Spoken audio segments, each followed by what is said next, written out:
the street like a turd in the wind. What? Like a turd in the wind. What does that even mean? Nobody says turd in the wind. Did you mean leaf in the wind? No. You mean to tell us you have never seen a turd blowing in the wind? No, that's not really a thing. Okay, I mean, you can start maybe laughing at now. the zoo.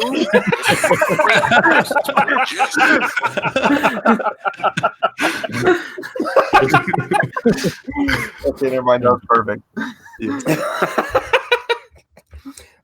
Special thank you to How It Should Have Ended for supplying that clip from their How the Venom trailer Should Have Ended. And that's relevant because I would rather watch Venom on a loop for the rest of my life than ever have to sit through this movie.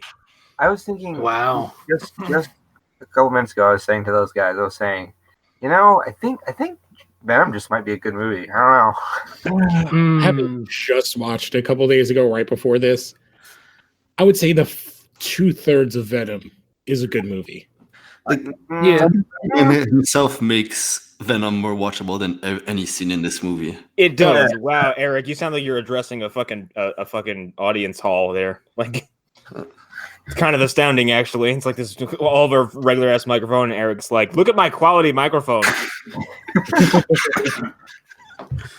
But no, I agree wholeheartedly that Spider-Man 3 makes Venom into a way more fun movie because you're like, "Wow, look at him!" And it's like, I'm just gonna go the Todd McFarlane route here because I'm just gonna go directly to what he said about it. As the creator, he was like, why is he so small when he watched Spider-Man 3? And then he sat down for Venom. He's like, oh, he's big and scary. I'm okay with this. Yeah. He also watched Venom and was like, oh, I can now make Spawn. Well, yes, actually, no, he said after seeing Venom and seeing how much money it made, he was like, and he's in the same interview, he was like, Logan worked. Venom worked. He's like, Avengers worked.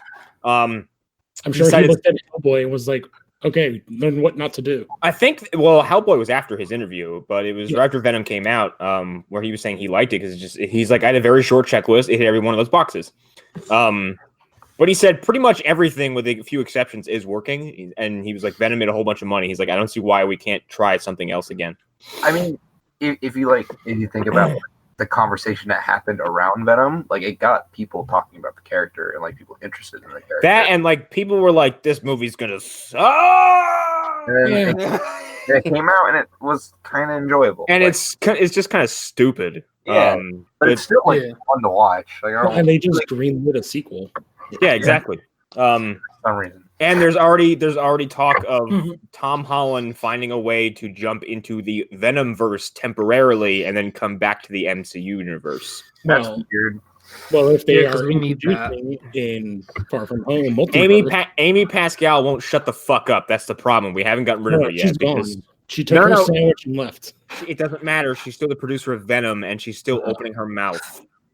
Honestly, if it's what it takes to have a good director making a Venom movie, I'm okay with it because I want Tom Hardy with a good director because that's all that other movie needed. I still want Tom Hardy in his wacko American accent. I have no idea what the fuck he's doing in that movie. I love every second of it. It's almost Irish. It's like, hey, let me back. I don't know what year I'm supposed to be from.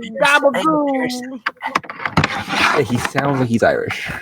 Yeah. Well, he's kind of doing like a toned down version of his accent from Peaky Blinders, which I'm sure is like a version of his accent from Taboo.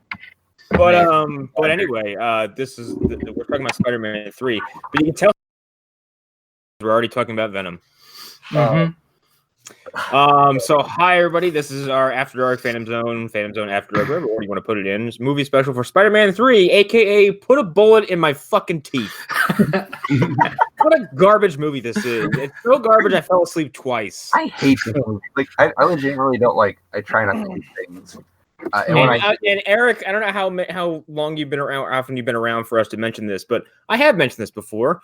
There are Spider-Man 3 apologists. Some of them are in our social circle, and they're all wrong. I'm not one of them. I know. I saw your text message. This movie sucks. Yeah. So real quick, I'm Connor McGraw. Arlen Harrow's here too. Say hello. Yo, talking about the best comedy of 2007. 2007, yeah. 100 yeah. Here, say hello. The fuck, I was in That 70s Show too, I guess. Lou Gonzalez is here. Say hello. Hello. Hopefully, my voice carries past the first row. I don't even know what that means. And our special guest from up north, Eric Sayour, is here. Say hello. Hi, I would also have canceled Tommy Maguire's career after this movie. Oh God.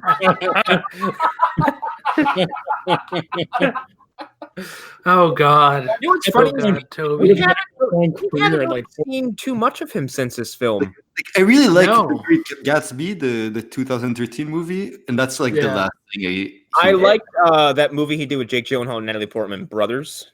Oh my God. Where Do you wanna- he is the POW who comes back and finds out that his wife married his best friend, and he goes fucking insane. His IMDb after the movie is really short. Yeah, I wonder why. Tropic Thunder, Yeah. Predator, Really good. Down Under, Brothers, The Details, which I've never heard of any of these movies. The Great Gatsby, Labor Day, The Spoils of Babylon, which I've never heard of. Okay, I'm glad that you brought that up. Spoils of Babylon is one of the greatest miniseries comedies of all time. So go watch that if you haven't seen it, because He has an Yeah, awesome go. it's amazing. It's like I don't even think. pastiche of a 70s miniseries. Whoa, this cast is crazy.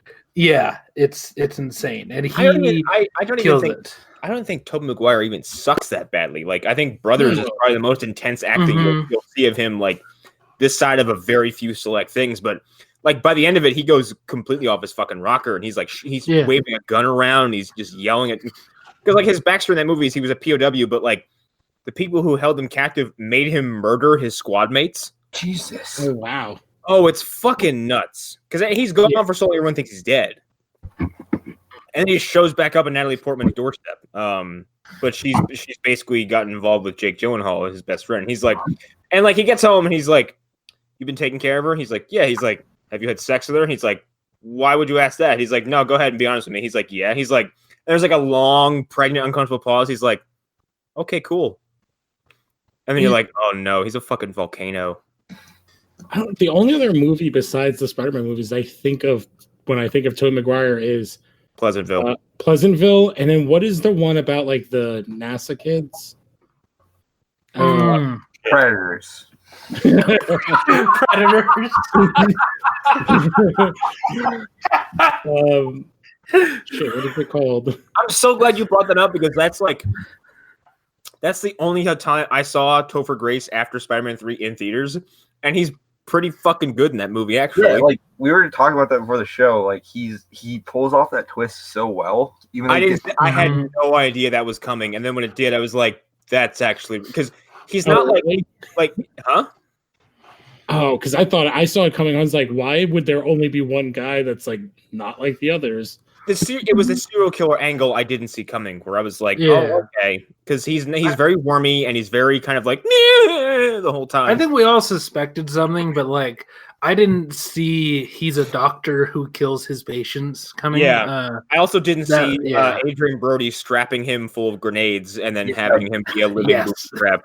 and then he was just a blubbering mess the entire time. Yeah, and he's like, and like that one Predator is like, this doesn't feel right. So he just like sticks a fucking wrist blade all the way into him.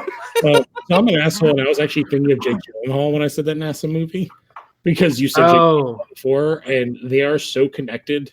You mean Life? No. Oh, you mean Jake Gyllenhaal almost played Spider-Man after this movie because they were going to make a Spider-Man 4? Spider-Man. He almost played him in Spider-Man 2 and Spider-Man 4, and then now he's Mysterio. It's so weird that like they were going to go that hard of a pivot for a recast because like I suppose we were still kind of in like the maybe the post like you can just change the Batman actor and then it's fine. Yeah. Well, they're treating Batman got treated like James Bond, so I think that was still kind of James Bond was the closest thing to like a superhero franchise. Well, Batman's more amorphous than Spider-Man. Like I feel like you could put anyone in that cowl. I think Spider-Man's the same way, really. I think that's the point of Spider-Man. Yeah, I agree. We just haven't seen it happen. Actually, yet, that's worse though because you don't even see anything. In Batman, you know he's white. Yeah, no, you're right. That's true. This is a good point. We aren't actually talking about the movie, so I think we should do that. Yeah, we'll get there. It's just like wait, we watched a movie. We're just yeah. The musical. we're just vamping until the metaphorical gun gets pressed against our temple. Okay, all right. Right. Spider-Man 3. Sorry. I'm sorry, I went full Dane DeHaan from Amazing Spider-Man 2 there. I do want to. You're a fraud, Spider-Man. Gun against the temple. That's what Sony did to Sam Raimi. Oh yeah. Oh, you can feel it too. I do want to say feel it. this movie feels like the greatest troll of all time by Sam Raimi. It does. Yeah. I don't feel that way. I feel like this is the I don't greatest. feel like the control at all. I feel like he's fucking half-assing it. I feel like it's That's half-assing exactly and what I mean. Yeah. it's I don't all know. studio interference. Like studio, like Here's the we thing. want this.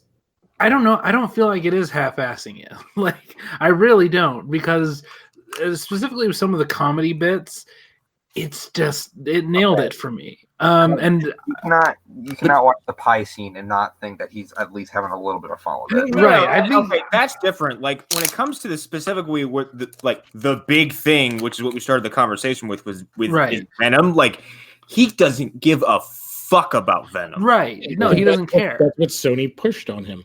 It's He very did. clear that there are parts of this that he cared about, and there are parts of this where he didn't give a shit. Like that scene with Jameson, where Brandt keeps like doing the buzzer thing on his desk. Oh, it's amazing. It's comedic gold. It's absolute. It's perfect. Well, that's the Amazing. thing, is, like, if you look at the kind of formula through the 3 movies, it's like, all right, what characters were awesome in their little scenes? If you look at Jay Jonah, he has Mhm. like 1 scene in the first one. He's got like 2 or 3 in the second one, and he's got like 4 or 5 in this one. Yeah, And they're some all pretty hefty scenes. He's the best part of this movie by Yeah. far. Yeah, And I also Yeah. feel like they lean on like the Aunt May emotional stuff more on this one, which Mhm. And that's for me. That was the part that felt half-assed. It felt like they did like one okay take and they were done for the day. Like that scene where he's telling Aunt May he wants to marry Jane. There's no chemistry, no tension, no Yeah. nothing. It's just like she is acting her ass off, and he's giving her nothing. Also, here's the thing. Like, okay, there's some awkwardness to that scene because he's at her house like 2 a.m. Mhm. He's like, I'm gonna marry my girlfriend. She's like, that's great. I should be in bed. Also, here's my ring that Ben gave me. I don't know what fucking day it is. The fun Right. about that is like she was like, "Oh no, I said no first." Like because I want See, to I actually like that. Like, her I said dialogue. no until I said yes. Yeah, I like her dialogue in that scene, but he's giving her nothing to play with. That's because Tobey Maguire is fucking Yeah. sedated this entire Painkillers movie. to deal Right, with he the gives up anytime other than something that is going to be funny, he gives up. Like he gives up trying to be a dramatic actor in this film, and he goes all in on being a comedic performer in this movie. Okay, is sometimes this, he's even like Seinfelding. He has a smile on his face when he's not supposed to at all. Like Yes. at the end when Harry dies, he has like that weird smile on him that looks like a psycho. dude, let me tell you something. One of the things I hate about these movies is watching Tobey Maguire cry because he fucking sucks at it.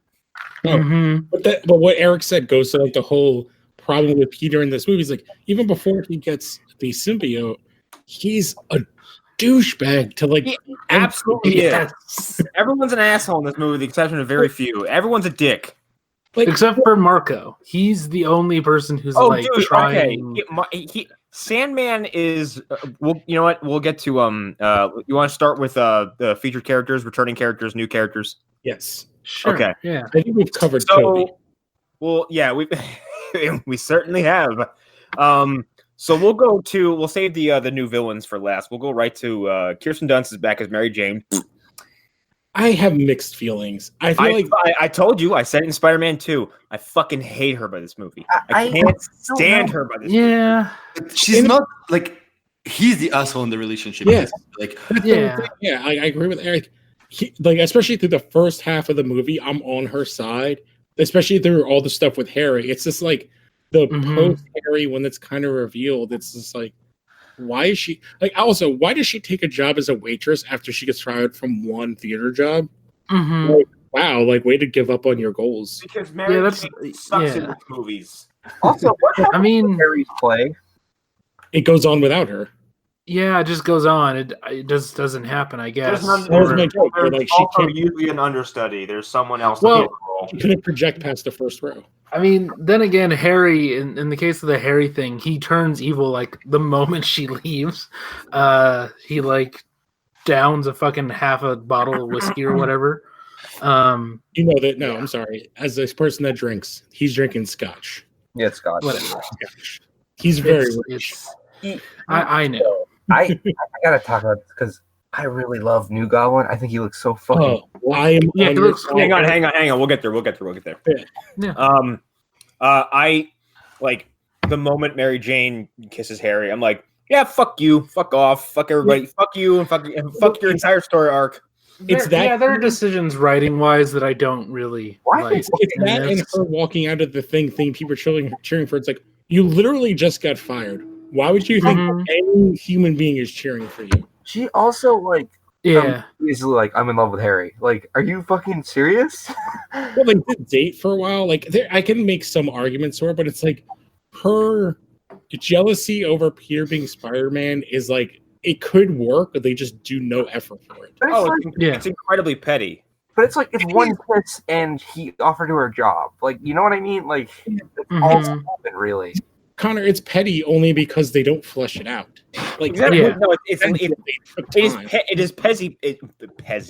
It shoots candy from its neck. It's petty because it's incredibly lazy and there's no thought put into it. There's not, a lot, but then again, that's a lot of this movie. Is that it's just thought. Mhm. Yeah, because like Peter bringing up like, oh, when I'm Spider-Man, people talk crap. It's like, all right, there's like the one time it kind of makes sense where he's bringing that up. Then like every other time, it's like, all right, you're just being a braggadocious douchebag. Yeah, but by the time he's in the restaurant and he's doing the whole spiel, Oh my it gets God. it's God, like, yeah. Can we talk about dude, that for a sec? stop. Can we Like, talk about that for a sec and how this woman, strange woman, Mary Jane has never met in her life, comes up to her and is like, "Oh yeah, I kissed your boyfriend and I want the pictures." oh yeah, and then proceeds to like dump exposition or whatever you want to call it, like on Yeah. top of it. And then Peter's like, "All right, still gonna propose. Let's go." Watching this movie, all I did was be like, oh, Bryce Dallas Howard, I feel so bad for you being in this movie. yeah. I'll just Okay, transition yeah. over right to her because this was it's a weird movie to have Gwen Stacy in. Yeah, what the? It's not Gwen though. Mhm. That's It's Gwen in name only, but also it's the first movie I realized where I was like, wow, I have the hots for Bryce Dallas Howard. Well, it's also another movie where, for some reason, when they cast Gwen Stacy, they have to get an attractive redhead to dye her hair. Mhm. I don't Right. understand it. Like, I don't care. It worked like a charm. So oh, even Bryce Dallas is gorgeous. Like, if you've Mhm. seen her in other things besides Shape of Water, she's beautiful. Yeah, Jurassic World. Yes. her character makes no sense. Like she answers the question perfectly in the first class, and then after that Mhm. she's like supposed to be stupid. And it, Yeah, Right. she's a stupid model, but she's also only in there high to, like- physics class. yeah, I just like think about the fact that Bryce Dallas Howard came from Ron Howard. So if you look at like Ron Howard and his fucking brother, you're like, there's no way those genetics match up. Look at the two of you. I feel like you comparing Ron Howard to Clint Howard is like comparing Bryce Dallas Howard to Ron Howard. Wow. But also, Oh my like, God. young Ron Howard from like American Graffiti is kind of hot. Yeah. Yeah. He's got that white neighbor, like next Yeah, door yeah. neighbor, which is what Bryce Dallas Howard has. Like, Yeah. I've seen her in a bunch of stuff. Like when she was on the one season of Arrested Development, she was great, and like she can pull it off. I feel like they just like I don't understand the modeling gig thing. It's like Mhm. weird. It's just like It feels like they slapped a bunch of like Mary Jane stuff from comics and like animated shows and other stuff onto Gwen Stacy and called it a day. that's Mhm. exactly what they did because Mary Jane's the model. Gwen Stacy's never. Yeah, Mary Jane's supposed to be this fucking bombshell that's out of Peter's league, but likes him anyway because of his personality. And then they took all that and slapped it onto Gwen Stacy, who, when I was watching this movie in theaters, when that tower sequence happened and she was falling, I was like, "This is it. She's gonna he saved her. What the fuck is this?"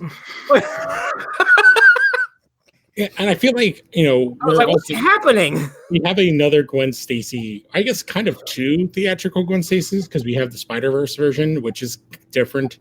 But like the Amazing Spider-Man version, it's like they're kind of both not the comic version because they both kind of are mostly Mary Jane in many ways. Well, like Gwen Stacy, like there's like you said, there's no reason for her to be in a movie, but also she just there is a reason for her to be in a movie, and it was Amazing Spider-Man 2 where she smacks the pavement. That is the only reason you put Gwen Stacy in a movie.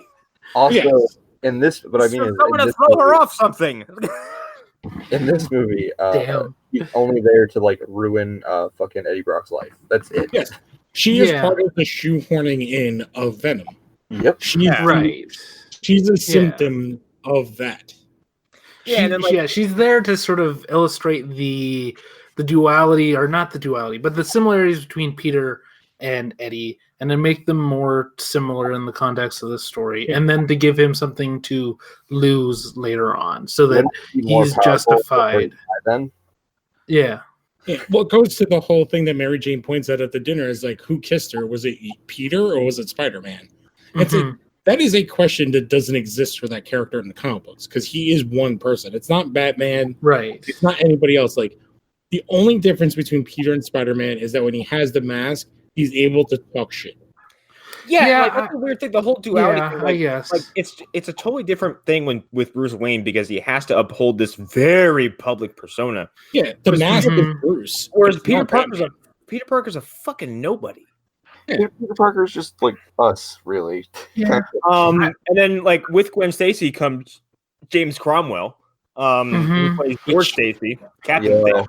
He's also someone who has just nothing to do. Well, he found Babe in the city, so now he's just wandering around New York.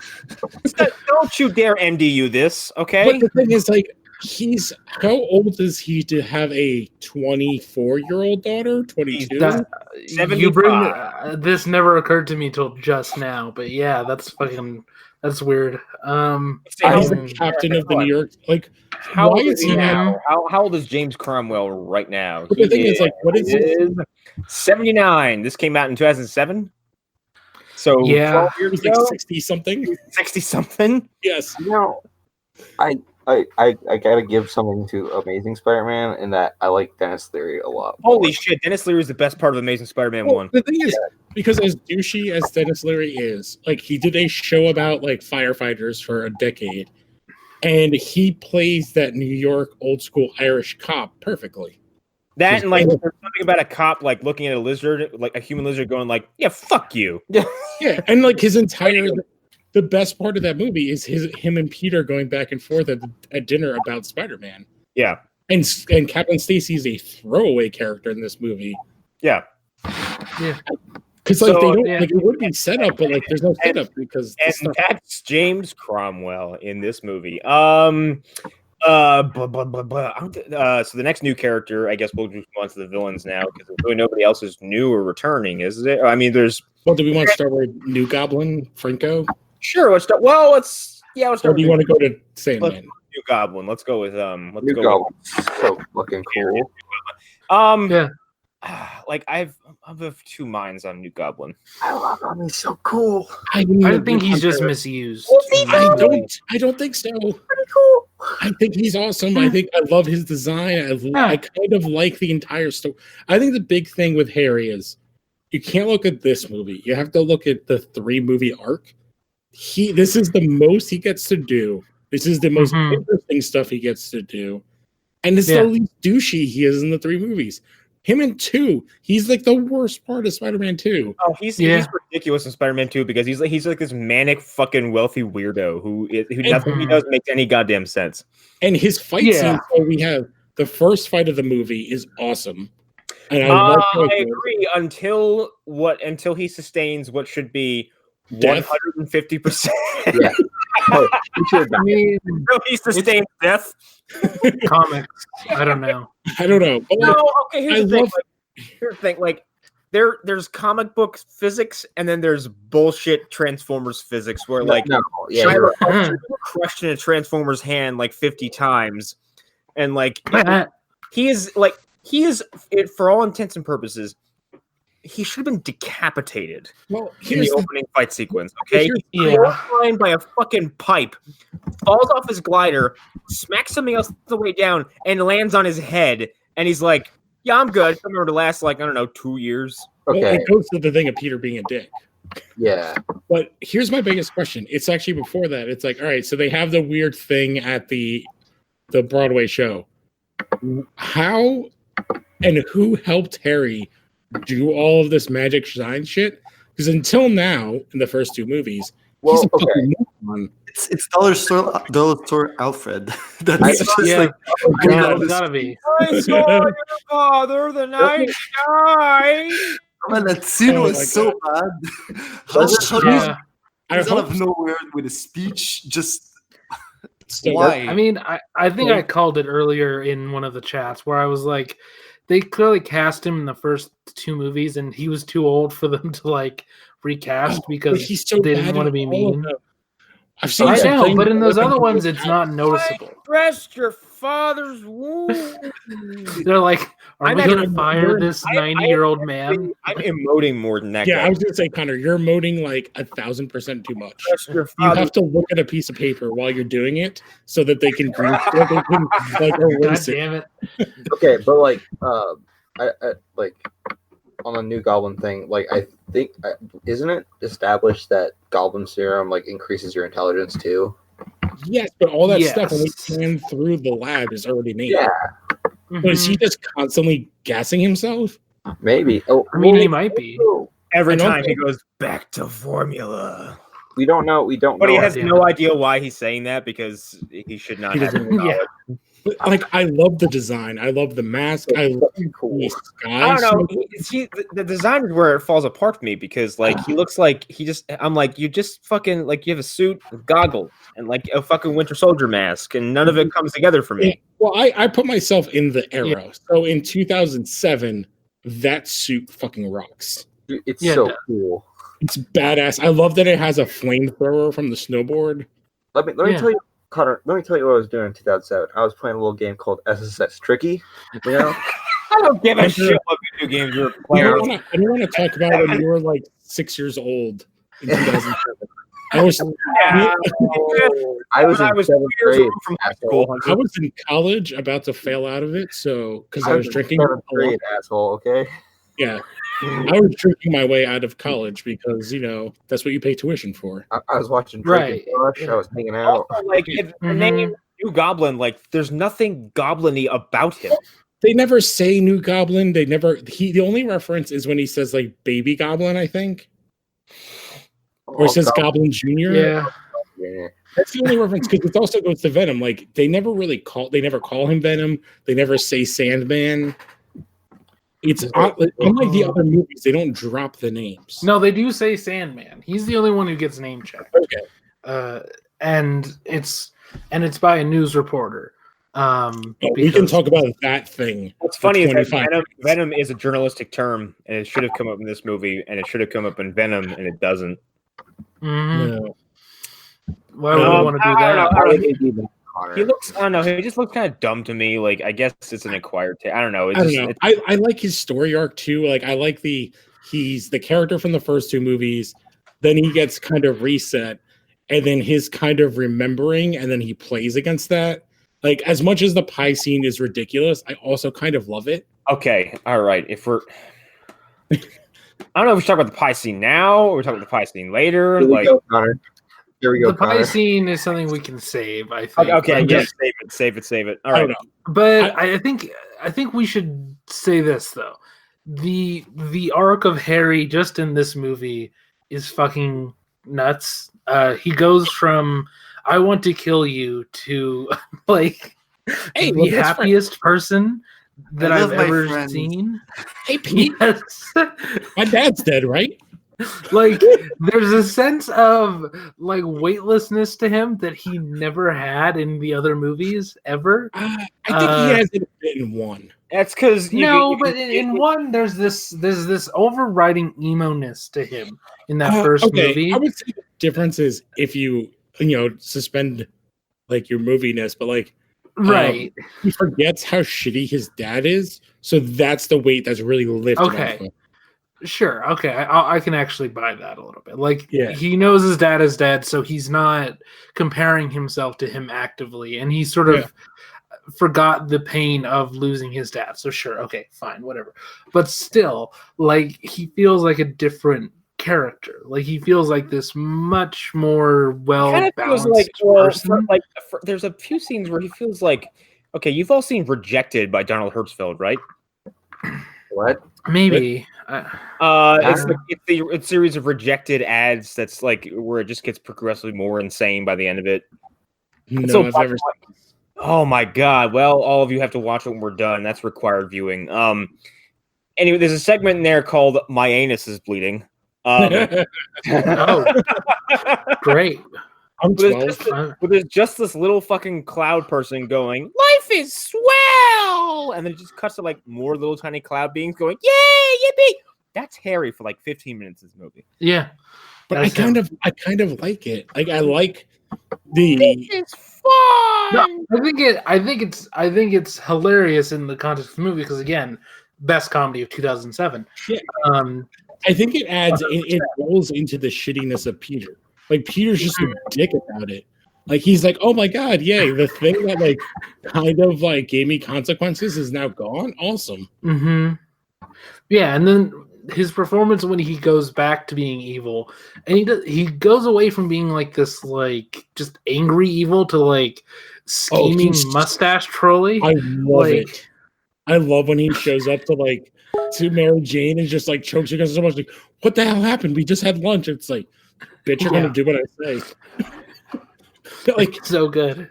I put "My Anus is Bleeding" in the chat. Oh god. Oh god. What's the picture? Oh my. Thing. They I'm so glad that the other Eric isn't here because this would turn. He's fucking being rejected. Oh, what was that, Eric? What was you gonna say? Yeah, I was gonna say the only thing I know Don Hertzfeld from is like his new animated films that are like existentialist and all that stuff. And this feels Rejected is about an animator who's going insane, and by the end of it, his animations become self-aware, and the universe he created inside the advertisements collapses in on itself. That sounds pretty. that makes kind of sense. sounds like the Matthew McConaughey video game Fucking movie. insane! Like, it's basically he was coming up with these ads for this fictional channel called the Education Channel or something like that. And it's like they kept turning away these advertisements because they're just completely inappropriate and have nothing to do with like what they're selling. At some point, I think a baby is learning its first steps, and then it's walking, and its third or fourth steps, it falls down a staircase. Oh shit! And it just says, "Watch the Learning Channel. Buy fish sticks." As a child on the steps at 2 years old, I am triggered. Anyway, so I don't know. I guess I'm like, I feel like we need to Harry. move on just for Yeah. sake. So let's go on to my actual favorite character in this movie, which is Sandman. You mean the character Yeah. that gets the most development and has the best arc, and then it has no ending? Clearly, the one. Well, he has an ending. He goes, "Bye." Yeah. I'll say there's a lot of the stuff around him. I think it's treated with the most sincerity of anything else in this movie. He is treated with so much comic book respect that it's actually like crazy, Mhm. like with the shirt and everything. Let me get to Like the his- part about Sandman that I think that this movie does a complete disservice to, and that is the hard retcon of turning him into the shooter that killed Uncle Ben. I kind of like it. Doesn't make any fucking sense. I don't. I don't like it because it's the Joker killed Bruce Wayne's parents thing. It's the Joker killed Bruce Wayne's parents 2 movies later. Okay, here's the thing. It's the fucking it's the Two-Face killed Batman's parents, Right. Batman and Robin, or Batman Forever, where it's like, oh yeah, this guy who admits Two-Face killed Robin's parents. No, because then Bruce has a fucking dream about Two-Face killing his parents, and he says Two-Face killed my parents. Yeah, because he's tripping balls because it's his dream. Whatever. Yeah. But if it's a Joker killed Bruce Wayne's parents 2 movies later, after we saw hard evidence of the opposite. Did we? Well, We didn't really. Peter rolls up and Ben is it's already happened. Yeah, they leave it vague, just vague enough. I kind of like the idea, and I like how when we get to the point when Flint is like, yeah, it just kind of happened. I freaked out. Like, it's very real. It's one of the things that it's actually like off-putting in the movie because it's when the movie kind of becomes more realistic. It's like, oh, like somebody who's like not used to this, he's doing this just because he needs the money. He's not really this kind of criminal. Yeah. He would get nervous. I like all of that aspect. I like what it kind of throws into Peter's way. That like, oh, you kind of intimidated the guy into killing him, like falling to his own death that didn't kill your uncle / grandpa, like 75 years old. And it's just like, I like the idea of the story. Well, Sandman's like in the comics, like a character who's like he's not completely evil. He's kind of morally ambiguous. Yes. Yeah, they surrogate in the comics. It's his wife that's sick.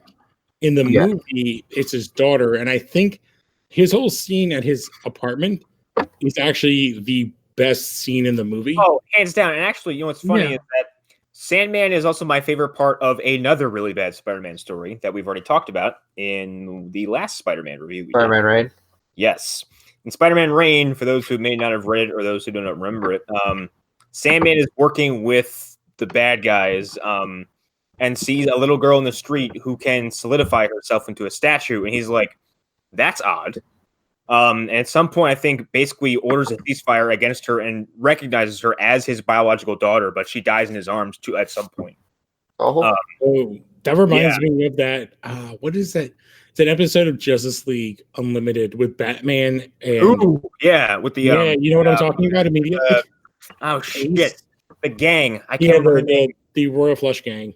Yes, with that little girl is like she's going to die, and Amanda Waller is like, "You're gonna go kill her, right?" And he's like, "Absolutely not." Well, he tells her, "I'm going to go kill her," but he knows she's going to die anyway. So he just swing on a swing set for like 15 minutes of this cartoon. Well, in Spider-Man Reign, his daughter is standing up against what's essentially a riot police, and she's trying to basically like coax a revolution to happen. And I think at some point she gets hit with some kind of weapon that essentially disintegrates her.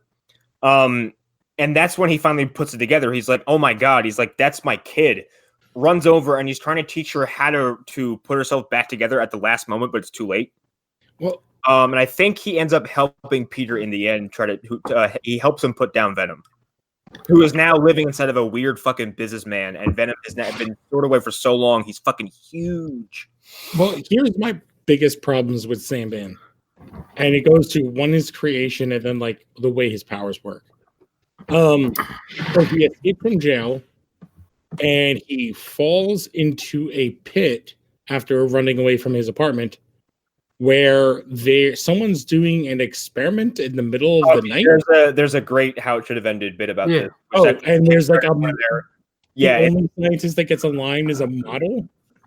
Yeah. They mentioned that, and how did this get made? Yeah, I was watching. That's the best scientist I've ever seen. What are they all doing working late at night? Yeah, because like I say this as someone who's married to a scientist who works for the government. That's not how shit works. I disagree. That's exactly how it works. That's how science works. I think in every Spider-Man, how it should have ended, they have the same group of scientists from this moment in Spider-Man 3, where it's their perspective, and someone's like, "I don't know, we should probably continue with the weird sand experiment late at night." And this dude walks up and goes, "Here's a great idea. How about you put electric fences over the big giant sand pit we're about to radiate before someone falls in and radiates the crap out of themselves?" It's probably a bird. Like, I feel like, again, to go to like, did you say Futurama? No, it's how it should have ended. Okay, so in Futurama, I feel like the scientist that's like the head of this is the sexy scientist from Futurama. I was just like, wait, why is this character here? What is her purpose? Because she's one of two scientists that get a line. She says something. She's like, "Oh, there's like a higher level of silicon than there should be." Another guy who looks like a scientist is like, "It's probably bird. It'll fly away." And then we get this weird 200 pounds. Yeah, then we get this weird scene of like, I guess they're trying to show us science bullshit, right? And then I think this kind of flows into the scene that's one of the worst of the movie, which kind of falls into the next character that we'll talk about, which is Venom. Well, I was gonna say, like with Sandman, I wanted to talk about his actual.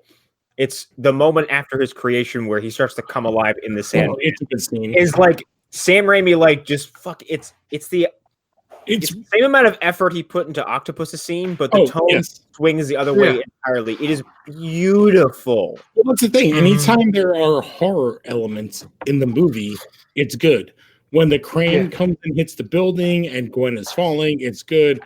It's this, and the heartfelt scenes I think are good. It's when it's like the sci-fi stuff with Venom and that shit that's just like fucking terrible and drags down the movie, as well as the singing. Yeah, but like when what is it? Is it a necklace or a ring that he's trying to grab? It's a locket, yeah. Yeah, but when he's grabbing it and doesn't know how to like solidify enough to grab it, like I'm like, oh. Yes, that stuff is good, and the score in that scene is very good. Yeah, it's very. It reminds me of Dr. Manhattan, where it's like it's somebody that's kind of very gentle and kind of builds on itself. Actually, that is a great pull because I was gonna say like Thomas Hayden Church as this character is amazing, and I actually don't think he would have been a bad Dr. Manhattan. Like, no, I think it's very similar. He's profoundly sad looking the entire film, and he should be. It makes sense. Yeah. Also, there's that one still frame I'm sure everyone knows I'm talking about. It's when Spider-Man punches him in the chest in the truck. Oh, when his hand goes through him? And his hand just goes right through him. Like that image is burned into my head because it's so even as a still frame, I'm like, that looks like real fucking sand. And I love the line before that where he's like, I don't want to hurt you. And I like that. And then Spider-Man, and he's all cocky and douchey, and he punches him. He's like, and he's just looking at him. He's like, yeah, that's not gonna work. Yeah, their entire first interaction is pretty good. Where he's like, maybe you didn't hear about it, but I'm the sheriff in town. He puts on a fucking accent to say that line. But it goes to his whole power set. Like, I don't understand. It's like, all right, I like because they have like 3 fights in this movie. Because you have the bank robbery scene. You have where they end up in the fight. Yeah, the sewer. So like I'm like, all right, I got the water scene. I actually like how that ends up with like the darkness taking over Peter. And then final battle, I'm like, all right, so he's a giant monster thing. I'm like, what does Harry do to make him go normal? Yeah, bombs. That's how that works. Okay, bombs.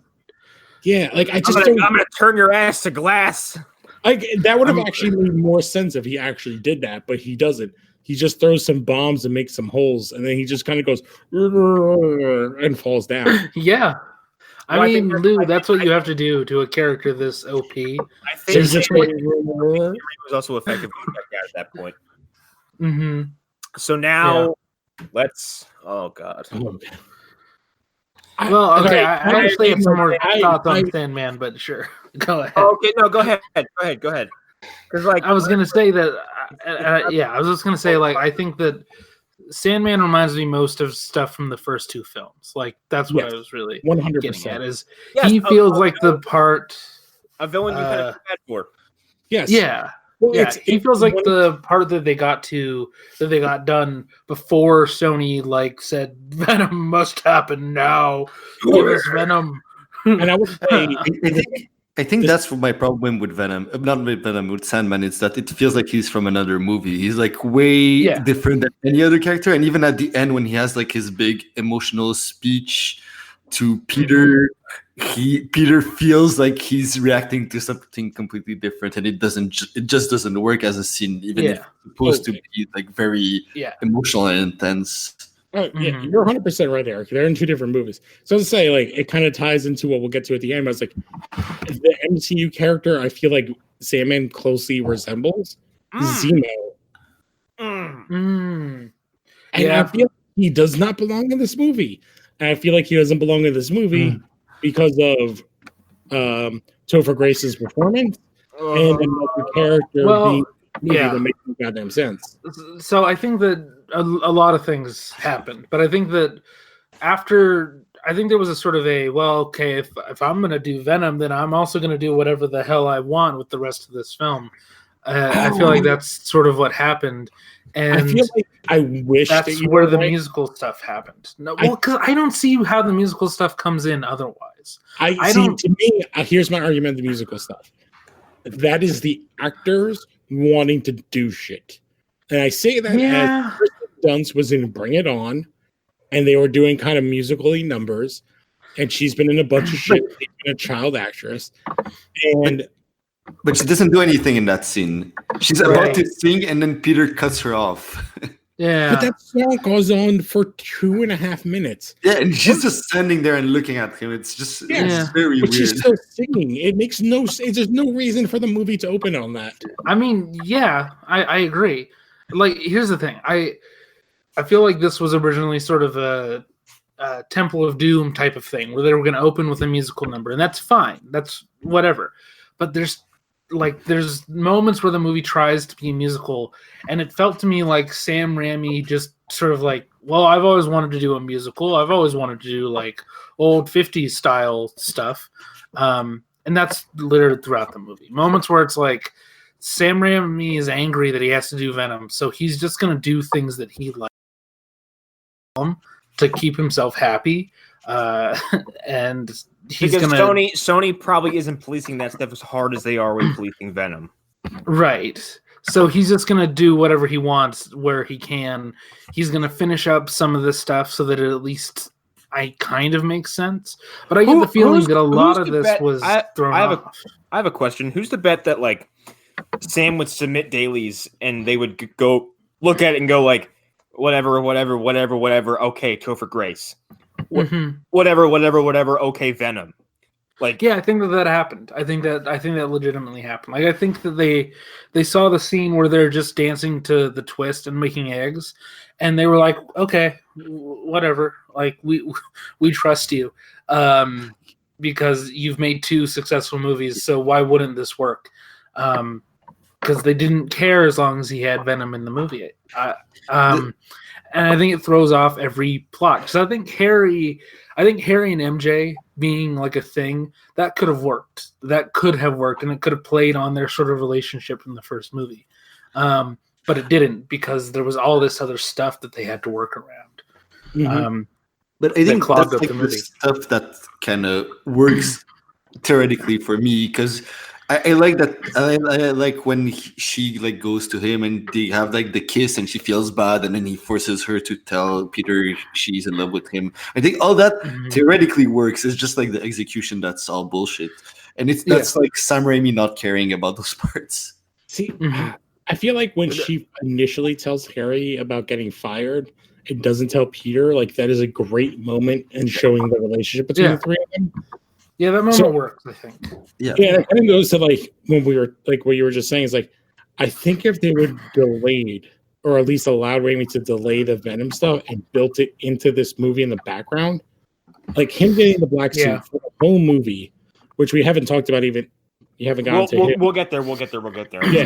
Yeah, But I do like where you're going with this, where it's like we delay Venom to another movie. I think that actually makes a lot more sense. I think so. Like it was kind of my idea of like the how to fix this is like if the final scene of this movie, all right. Well, I'll say this. So the battle, remove Venom, the character from this whole movie. Keep all the Eddie Brock stuff in. If you have all the Eddie Brock stuff, you get to the final battle. There's no Venom. It's just the Spider-Man versus Sandman. And he's getting the shit kicked out of him. He never visits Harry. And it's actually Harry talking to the butler, the shittiest actor in the world. And he decides to just show up on his own. Well, since we're fixing the movie, let's recast the butler, which they didn't do because, again, they didn't want to fire an old man. Recast him as any human being on Earth. Just put Michael Caine. That's what he wanted. Yeah, that's what I would say. I dressed your father's wounds that night, and I tell you, Spider-Man did not kill your father, Harry. Colin is a fucking heavy hitter. Fucking Gandalf, not Gandalf, a fucking Dumbledore from the Harry Potter movies. Fucking Michael Gambon. Wow, hold on, wait, stop. You're gonna tell me you'd bring in the same actor who would give dramatic speeches to a boy named Harry to give a dramatic speech to a boy named Harry? I didn't even make that connection until you just said it. Harry. This is how we're different. I dressed your father's wounds that night. I would have gone the opposite, and I would have been like, fuck it, bring in Morgan Freeman. But you get what I'm saying. Like, just a fucking top Fix it. tier. You actor. here's the thing, Like- but like you keep that old man, but when you cut back, it's just fucking, it's just Ian McKellen, and he's like, Yes. I feel like you should just might as well have it be, or like Christopher fucking Lee, he's like, hurry, just have all those I actors trust your together. father's Because- wounds at night. Like you already have like Willem Dafoe flashbacks in the movie. Why not have like his ghost or something? Willem Dafoe as the butler.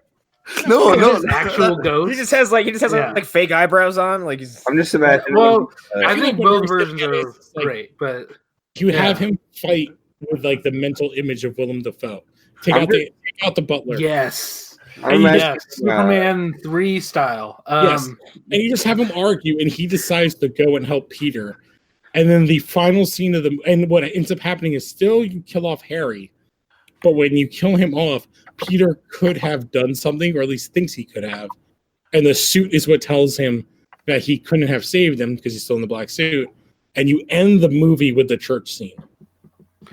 So here's the thing. This is the one thing I would actually change from that is he takes the black suit off right before he's about to fight Sandman. Yeah. See, I think it matters like that. more if he fights Sandman with the black suit and Harry shows up and Harry dies. The problem is if you take the black suit off before the fight, you have to have it go right to Brock because that's how that is the purest version of that origin Right. scene. So if you put that in the movie, people are gonna be like, "What the fuck? You put that before the third act? Where is he?" Yeah. I feel like I that mean- is the after credit scene almost. It's Yeah, like, exactly. You after credit Venom. Yeah. I mean, you can just not show the suit going on to him until later. That's what I would do. I feel like the movie should end with they have the funeral and he's at the church and he crawls after they leave. He then goes from the church up to the bell tower at Sure. Harry's funeral. Sure. Okay, but I'm just thinking dramatically, like it is better dramatically for him to go on the final battle without Yeah. the black suit. Yeah, Just okay, like we that's are a better hang on, we way to do are it. we are aggressively dancing around the next subject though. So I know. let's fucking get Mhm. into this because I do have some things I want to say, like some actual positives. I think But there are few and 3 or 4 characters in this they're part. few and far between, and the rest really fucking bothered me on a level I was not ready for upon revisiting it. And I'm just gonna get the one positive out of the way. And this is kind of tied into the black suit thing. I actually really, really love the idea of taking the topical design of Peter's suit and transitioning over to Venom's body, but twisting it and making it monstrous because it kind of makes the whole like the suit mirroring Peter way more accurate and Mhm. interesting. Yeah. I have mixed feelings on that.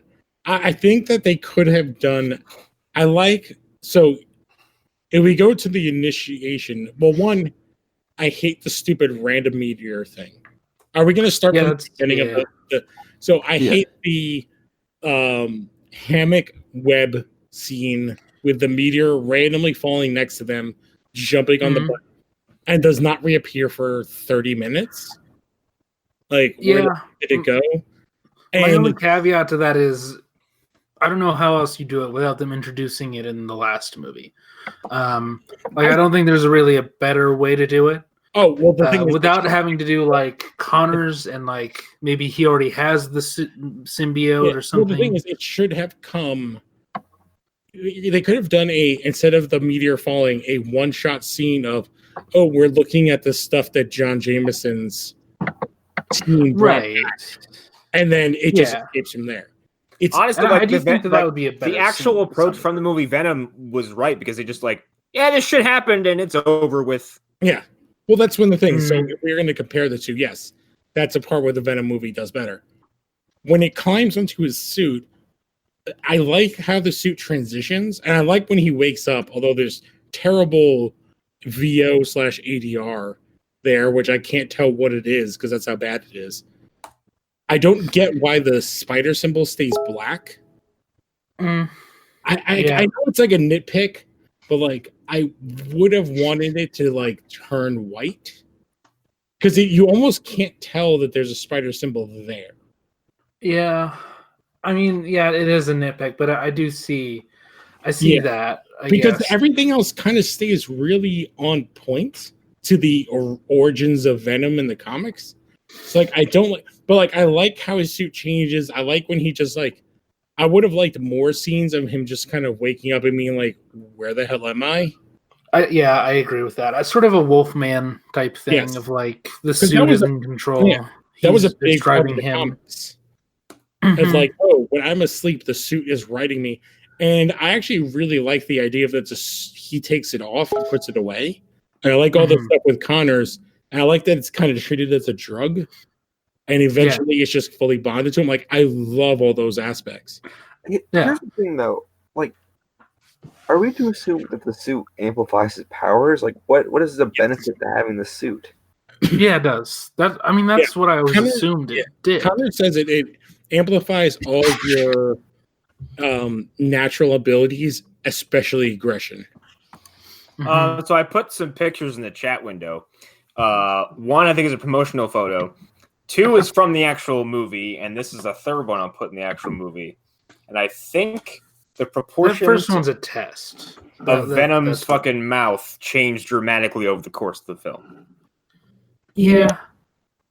I would say like yeah. But like there are parts of the Venom suit that I like. So like if we're gonna go to the third pick, I think this is where my nitpick of the white spider is really evident. That first pick is awful. Yeah, I think that first pick, that's a test. That's that's art or something.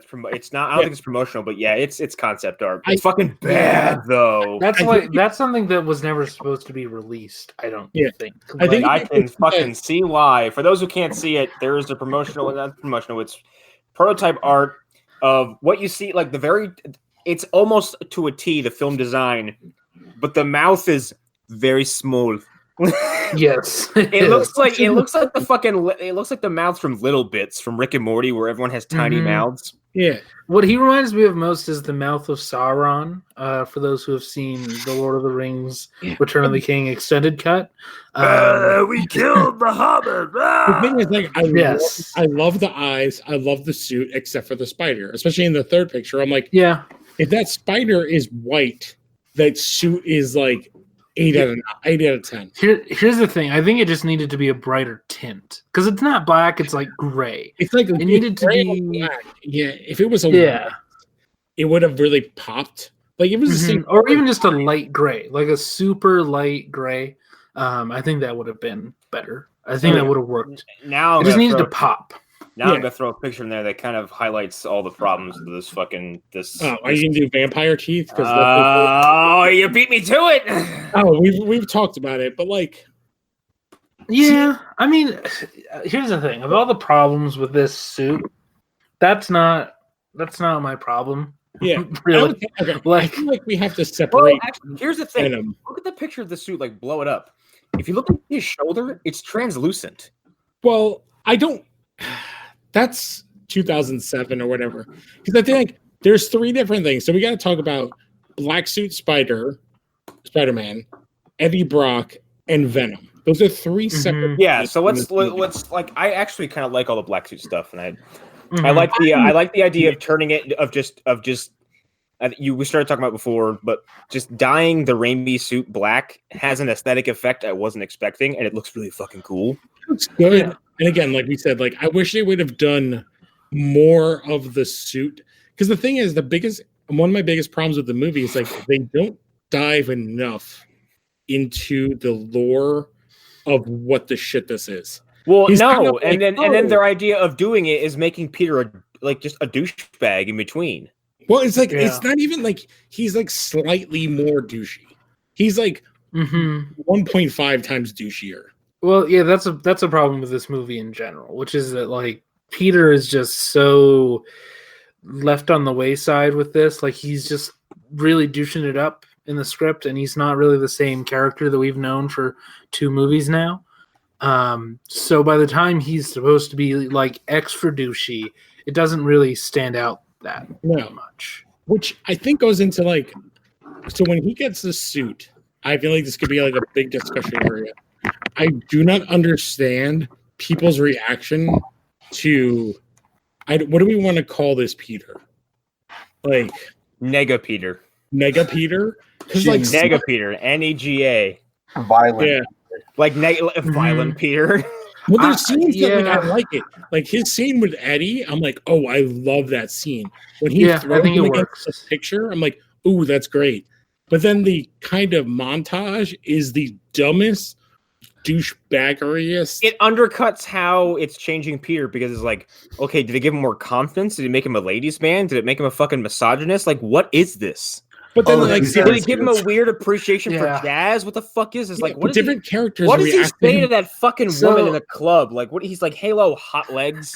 Yeah, but different Okay, so characters this- react to him differently because on the street, so, like there's a bunch of women walking past him, and some are into it and some are not. Yes. And then- Some of them are not into it. Some of them are My- super into it. My biggest gripe of this whole movie is Betty, is Bryant, is Elizabeth Mhm. Banks. She's like fawning over him in the scene, and I'm like, what the shit just happened? I'm like, why is we're normally like either not into him or they're kind of into him, like the Russian daughter or whatever. Like, which I did not realize is in a TV show like for 6 seasons that I watch, and she's in all of them. But yeah, Mhm. like I actually don't mind her scenes because it makes sense in the character, and I like her dad scenes. It's mostly the Elizabeth Banks Miss Mary where she's straight up like enthralled with him yeah, it's in the cutscene, weird. It's strange. and then he has this beat up so- on the desk of Jay Jonah. Yeah. This whole section of the movie is why I keep calling this the best comedy of 2007. Because all of it is hysterical if you're watching it as a comedy performance. If you're watching any of it just from the perspective of, are these jokes and are these jokes funny? And I think all of them, if you're watching it as jokes, it's funny. If they're bits, I'm watching it as like 3 or 4 people making millions of dollars off of a studio, laughing their asses that's off. one way to look at it. I was just like trying to figure out what this movie Yeah. was. I'm like, I this haven't seen it in a long time. I feel like Sam Raimi, Tobey Maguire, oh my god, I just lost the other 2 names. Franco and Dunst like sat together. It's like, all right, what do you want to do? What do you want to do? What do you want to do? All right, we're gonna get like $100 million to do this. Ready, break. Yeah, I feel like it was more natural than that. I think it was more like as they got on set, they were like, I don't know. That opening song Uh, with Kristen Dunst felt really shoe. yeah, I guess. Why else do that unless Kristen Dunst is like, I want to have a like Broadway song in this, and then Tobey Maguire is like, I want to really push my Well, then comedy. maybe a problem with this is something we'd never heard about, and maybe it exists. Is that maybe the studio let the fucking actors crack the script? Yeah. I mean, it might be that the actors had a bit more input, but what I said earlier about Temple of Doom, I think it was literally that. It was like, I want to do a Temple of Doom thing. That was the whole point of that, I think. I don't think it was anything more than that. I think that if you went back to the earliest versions of the movie, that's what they were going for. I feel like I think Eric pointed it out earlier was like there is like one character who's in a completely different, very serious movie in Sandman, and then everyone else is in this campy. Okay, world. hold on. We're spinning way away. We're doing the thing where we're dancing around Venom again. We got to get to Eddie, and then we got to get to the bell tower, and then we got to get to everything else around Eddie, and the suit. So we covered kind of Tobey Maguire, and like his fucking stupid ass dancing sequence. He's doing a comedic. That was my. I think that's the. But like it undercuts the darkness that's supposed to bring that suit because it's supposed to bring out everything bad about you. It's supposed to amplify all the nasty shit that's inside of you, which is what it does to Topher Grace. It's what it does to Eddie. But then Peter gets it and he's like, "I'm gonna dye my hair jet black and do finger guns at ladies." Right. He doesn't even dye his hair. He just pushes it forward. Well, that's the other thing. His hair changes when he puts the suit on, which is fucking insane. And that's what I mean by the comedy. It's thing. alien shit. For me, it's like, sure, why not? Like at this point, he's doing finger guns. He's just dancing around. I don't care about his hair. Right. Yeah. I feel like the comedy thing that I'm talking about. But I think the problem is that we would expect him to be serious, which is what I think Lou is trying to say. Is that I'll use the comparison of Daredevil season 3 is the best sort of way to explain this. In that season of that show, he's very serious, even more so than he is normally in that show, which is a shocker, I'm sure. And that's what they should have done. Like, he should have been playing it super serious and super emo, but he's not. He's playing the comedy elements. There shouldn't have been a moment of levity while he had that suit on. Like, it should have felt like the darkest chapter of his life, because it technically was. Like, it was supposed to make him a like the worst version of himself, and instead it's like you should have been smarmy and unlikable. Well, there's the thing. Here's the thing. They could have. There's two ways they could have gone. It's the way like Harlan just talked about, where it's like, all right, we could have made him a very brooding, heavy. We could have made him heavy, like in the sense of like a movie. Or they could have made him. It's like, all right, it amplifies everything. Peter is a dorky nerd. Yeah, but it should have elevated. But it should have found a way out of that, and should have brought out parts of him he didn't know he had, and parts of him that we didn't know he had.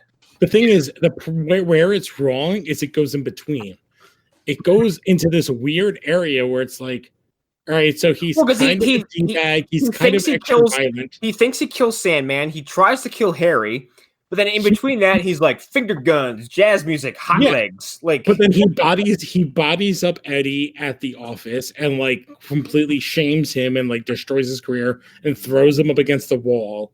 And then some women are like into it, and some women are like, why are you this weird creep talking to me? Like, it's this weird middle ground, and they needed to pick a lane. Yeah. Okay. All right. But, let's get to Topher Grace, who actually,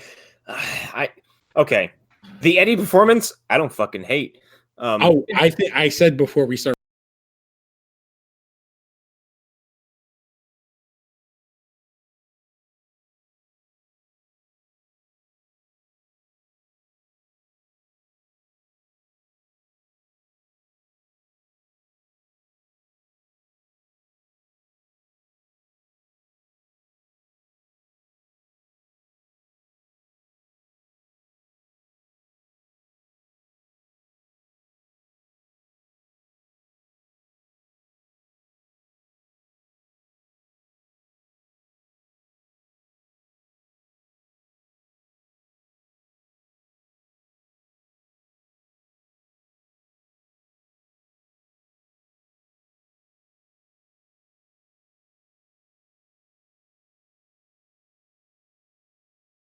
Recording, I think he's a better Eddie Brock than the Venom movie. Well, he's more comic accurate. That's because Eddie Brock in the Venom movie is just Tom Hardy, which is fine because I fucking love Tom Hardy. But he's not Eddie Brock. But he's like, it's because it's being adapted into 2019 or 2018. He's like a Vice reporter, which is like you're gonna go and talk about stuff and then tweet about stuff. Like I love pre-Venom, pre-symbiote Eddie Brock in this movie. Like, his douchebaggery of like the scene is like, oh my god, that's Gwen, and then it's what's his name is like, wait, how do you know it's Gwen? And takes his camera. It's like, oh yeah, that's her, and I'm dating your daughter. It's like he's such a douchebag. He feels like a hotshot reporter who's just after the headline. That's it. Yeah, and even when like Gwen gets saved, he's like, "Oh my god!" And he's taking pictures of Spider-Man. He's like, "I'm so glad you're safe," and he's not even looking at her. I'm like, he's perfect. But there's not enough of it, unfortunately. Like there's a few scenes at the office, but you don't spend a whole lot of time with Eddie by himself. You don't get to be in his head. You get to see him talk to God and call God Sir. I feel the weirdest thing that scene. That's very okay. So yeah, but in the comic book, he was going there to kill himself, was he not? It's like a mix. Yes, he goes to church to basically tell God, like, ask for God for forgiveness because everything's been ruined. And the problem is like in the comic book, it's much more laid out. It's more shown than it is in the movie. In the comics, he was suicidal. And he's actually it's in this movie, Gwen kind of states like, we went for coffee once. He kind of plays up their relationship way more. Yeah, and like in the comics, like Eddie loses everything. Oh, he is, and go back to the Venom movie. He is a pariah from the industry. It's what happens to him. It's like I he's think they get right in he's that, an untouchable. I think that's what they get right in the Venom movie, is that like by the time Eddie gets a suit, he is a sweaty, out of work slob in a garbage apartment who has like no self-esteem, is wearing his sweatpants. Like he's at his fucking wit's end. Also, my favorite thing about the Venom movie is that when he gets that suit until the end of the film, Eddie Brock looks like toasted garbage for the rest of the movie.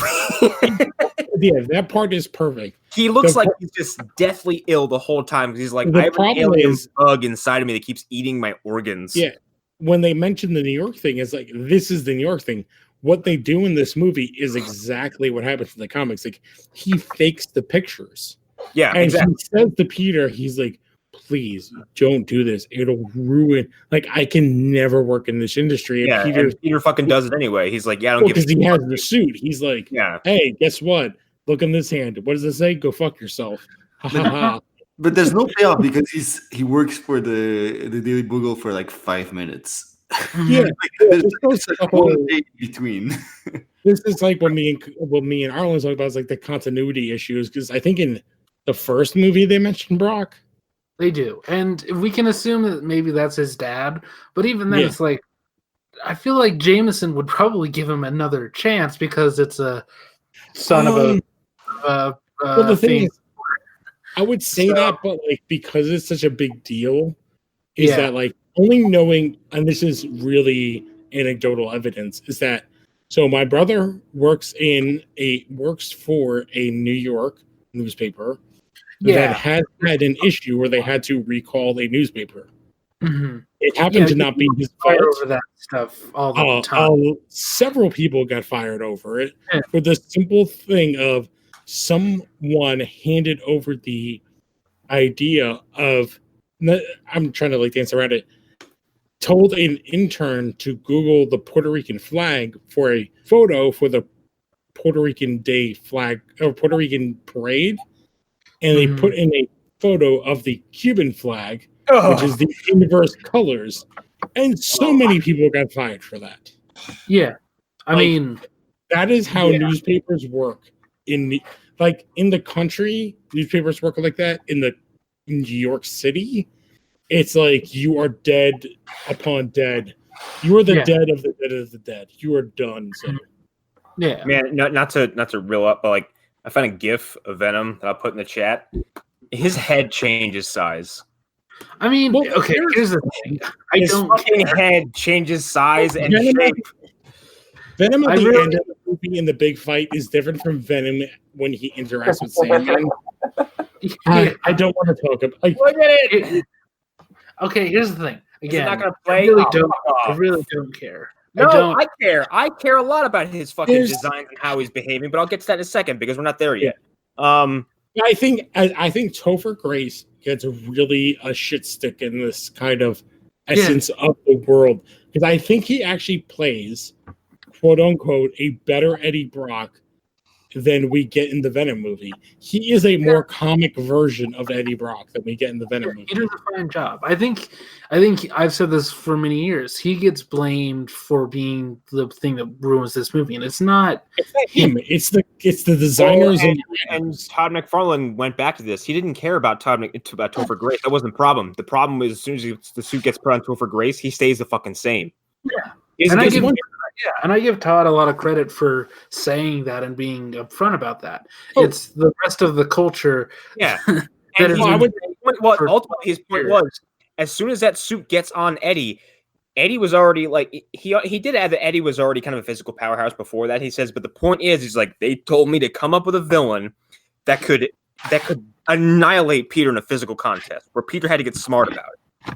But what's the thing? His spider sense doesn't work. He can't overpower him. You can't use any web abilities against him. Like it's all moot. Like Venom is completely immune to all of his physical prowess. He has to outsmart him. And in this movie, that's not conveyed at all. Like it's not conveyed at all. And the only scene, I would say, the last scene of Topher Grace, I actually really like. I like the idea of him diving for the suit. Yeah, because it makes it special, and it was the only thing he had left. Yes. But I actually think the church bell sequence in a vacuum is really fucking cool because It's cool, but it makes no sense in the story. Well, yeah, because it feels like it's from a different. Like a big problem in this movie. We said it's from a different fucking movie. It feels like it was lifted. It feels more like it was lifted from the cartoon than it was from anything else. Oh, it's 100% comic for comic, almost panel for panel. Yeah. And I'm like, oh, cool. And then they do that weird, which is something they've done in all the movies, which I guess is a Sam Raimi thing, where they're like, he flashes back to a scene from 20 minutes ago. Yeah. And it's like, all right, so that was just a happy accident that you fell into the bell? Or something like that. Yeah. But okay, so now I guess we can talk more about like his appearance, his abilities, and all the looks, the sounds, the aesthetics about Venom itself. And yeah, I give a shit about this a lot because outside of the topical stuff, like I said, the lines, his suit, I can't stand his fucking head. I can't stand his little fucking his tiny little hands, his scrawny little body. The fact that he screeches. The only thing that's good about taking his fucking face off, God, it drives me nuts. The only thing that's good is the eyes, and that's it. Yeah, everything else about that suit sucks. You don't like the City Vampire thing? Yeah. I don't mind. I think the ratios are off. I think the ratios are really weird. I don't mind when it comes off, like the one shot you showed of like Topher. I actually don't mind that shot. Yeah, I like that a lot. I like the idea of the symbiote and the person being more combined. I guess. Well, that goes to my thing. It's like I think the biggest problem is the voice. Yeah, I think if you made the voice not Topher Grace's voice, but a kind of monstrous amalgam, it would have changed this. Tom Hardy provided the voice for the Venom symbiote in the movie. And it worked pretty well. Yeah, and I'm saying doing a different voice things, layering it on top of his regular voice. Yeah, it's a modulation on top of his regular voice. But also, the thing I like about the Tom Hardy thing is that he would record it twice and do one modulated and one not, and they would be layered. So it would be like two voices talking at the same time. Which is exactly how I figured Venom would speak, because you're essentially hearing two organisms talk to you. No, it's the you in your head, and then a separate entity talking to you. Yeah, but like it's like fusions from Dragon Ball. Exactly. It's the same idea. That's what they did in the movie, and it was. I would say yes and no. It's kind of like in fusions, there's two organisms that are equal. We're talking about just the voices, though. Yeah, this is my idea of it. So in fusions, there's two organisms that are equal, so it's both voices at the same time. In a symbiotic relationship, depending on how the ratio is, it's not 50-50. Right, but I think what we're saying is that, like, when Eddie has his face off, that's what it should be like. It should be like both of them talking at the same time. No, when Eddie peels the symbiote off, I think it should be Eddie's voice. When Eddie has the symbiote face on, when he has the Venom face on, it should be the Venom voice. See, but again, though, that's something else they did in the Tom Hardy version I like a lot, is because the "We Are Venom" line is delivered with the face half on, face half off, and you get the modulated voice. Well, also, what I was going to say, in regards to his size, the fact that suit, you watch it, and it is enhancing Eddie Brock's physical structure, because he is essentially inside like a giant organic mech suit. Right. Like, his physical proportions don't change because he's essentially being put in the control seat of a larger, pile of black goo. Yeah, but here's the thing: they're not even keeping his proportions. His proportions in that suit. I'll use the Guyver as an example. That's what they're a lot like. Yes, they're very top shoulder heavy, and it's very like leg heavy, and like his that's how Venom has always been created, though. It's like he's designed like a defensive end from an NFL team. He's all shoulders and thighs. But he should have like giant hands. That's where Connor with the beady hands. His hands should be like. Let me tell you something. All right, this is gonna sound. His hands in this movie make me irrationally angry. It goes to the whole lack of. It's like a weird thing, but it's like there's a 0% character development of the symbiote. They don't do anything with it. Yeah, they don't make the symbiote a character. Well, they that's treat the biggest problem. like a stupid monster, which is also what pisses me off about it. Okay, so Eric Hunter, we've been dominating this conversation. Do you guys have any? Hey, honestly, I don't care that much about the Venom suit. I'm sorry. They really don't. The one in the Venom rules. This one was passable for me. I don't have any. Okay, it's a personal question. Like, do you have any stake in the Venom character, like at all, or is it just kind of minimal? I did like him in the cartoon. Okay. Which I feel like this is like almost tries to be directly adapted from, but just because it was at the same time. So I have that comparison in my head. But other than that, not really. I've read like 5 comics in my life, so I'm not. I know, and like Hunter's a big fucking fan of 90s shit, so I know he has a bit of a stake in this. So. I think he looks like a huge fucking dork. Look at him. Okay, so this is the other thing. On the head thing, because his head is shifting so much in this design, and like we said, he's peeling back. His head is constantly being reset. That's the way that I read that. It's that his head is always changing because he's always like taking his face. That's the other thing. They switch back and forth between him being Topher and being Venom too much. He should really only do that like twice in the entire sequence. But they should mostly stick with it and have him like it should have done what the comics, the TV show, and we're gonna be going back to this because I'm sorry, buddy, but it really is better. Tom Hardy movie where his face is in where the mouth is. Yeah. Where it forms over his head because it's such a bulbous thing. It's this huge thing enveloping his face. So like, of course, the mouth would be where his face is. Well, it makes sense. Is the tongue. Yeah. It goes back to what I said also, earlier. you know what? I didn't notice this until I was looking at pictures of this again. I was watching the movie. I'm like, the tongue is fucking absent. Yeah, it's not. Which is okay. It's more of the original McFarlane design, which is a big toothy grin. But by this point, like the tongue had become so synonymous with that design. The fact that it's not present at all is weird.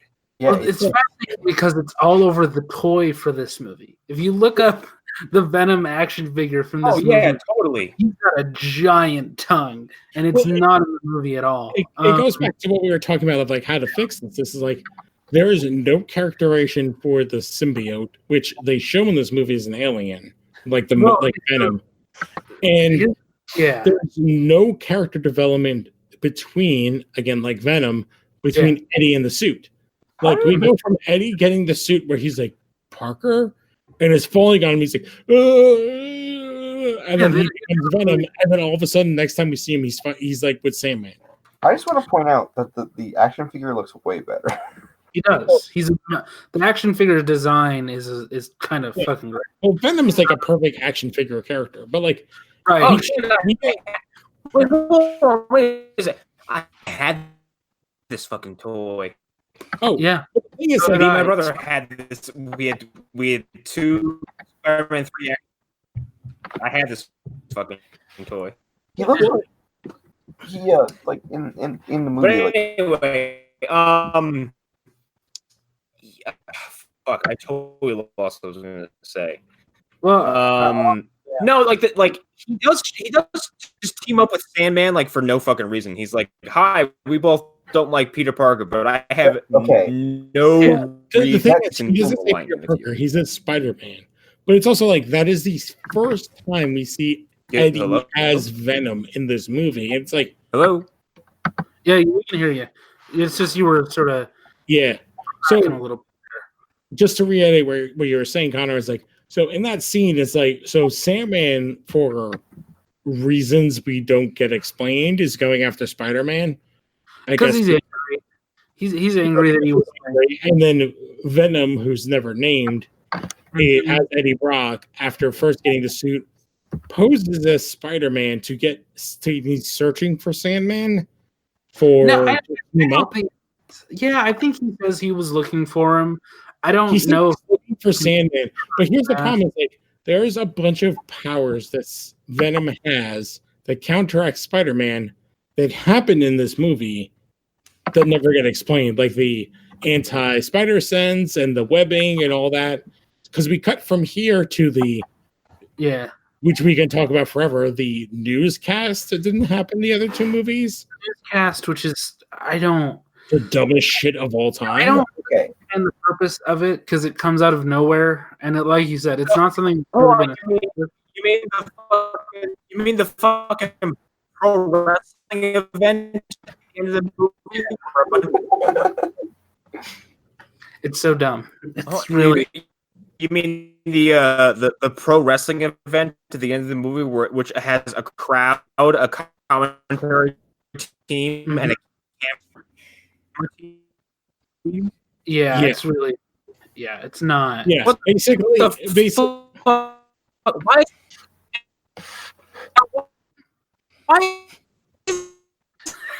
everyone there?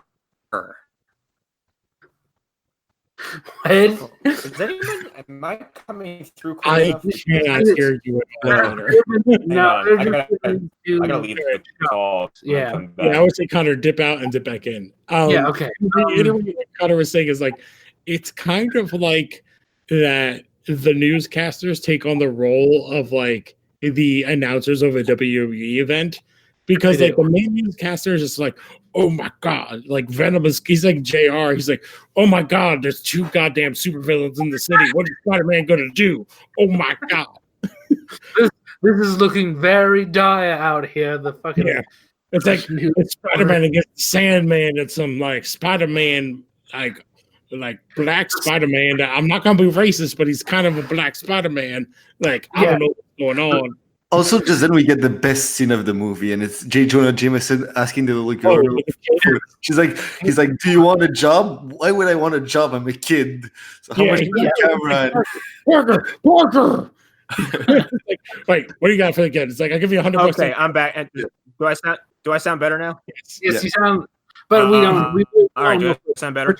We're talking about Triple J scene, and it's like JJJ is talking to the little girl. He's like, "All right, give you $100 to the camera." She's like, "Okay," she hands it over and take it, Eric. Yeah, okay, that's part of the whole fucking sequence. Like I said, it's like a pro wrestling venue where like there's this fucking. It's like 3/4 of the arena are filled up, but you just got that one side where the hard camera is, where all the action is.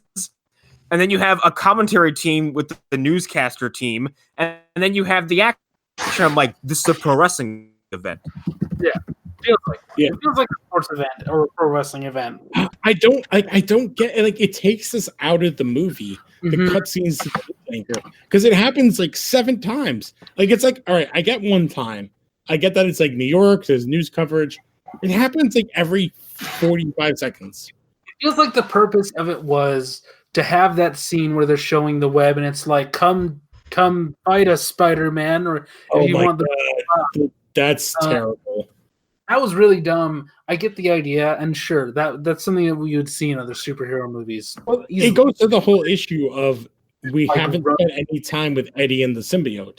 So like, why does that be? Why can't he make webs? And then there's the cab, which I like the cab scene initially when he picks her up. It's like, why is there a cab and then the dump truck above her?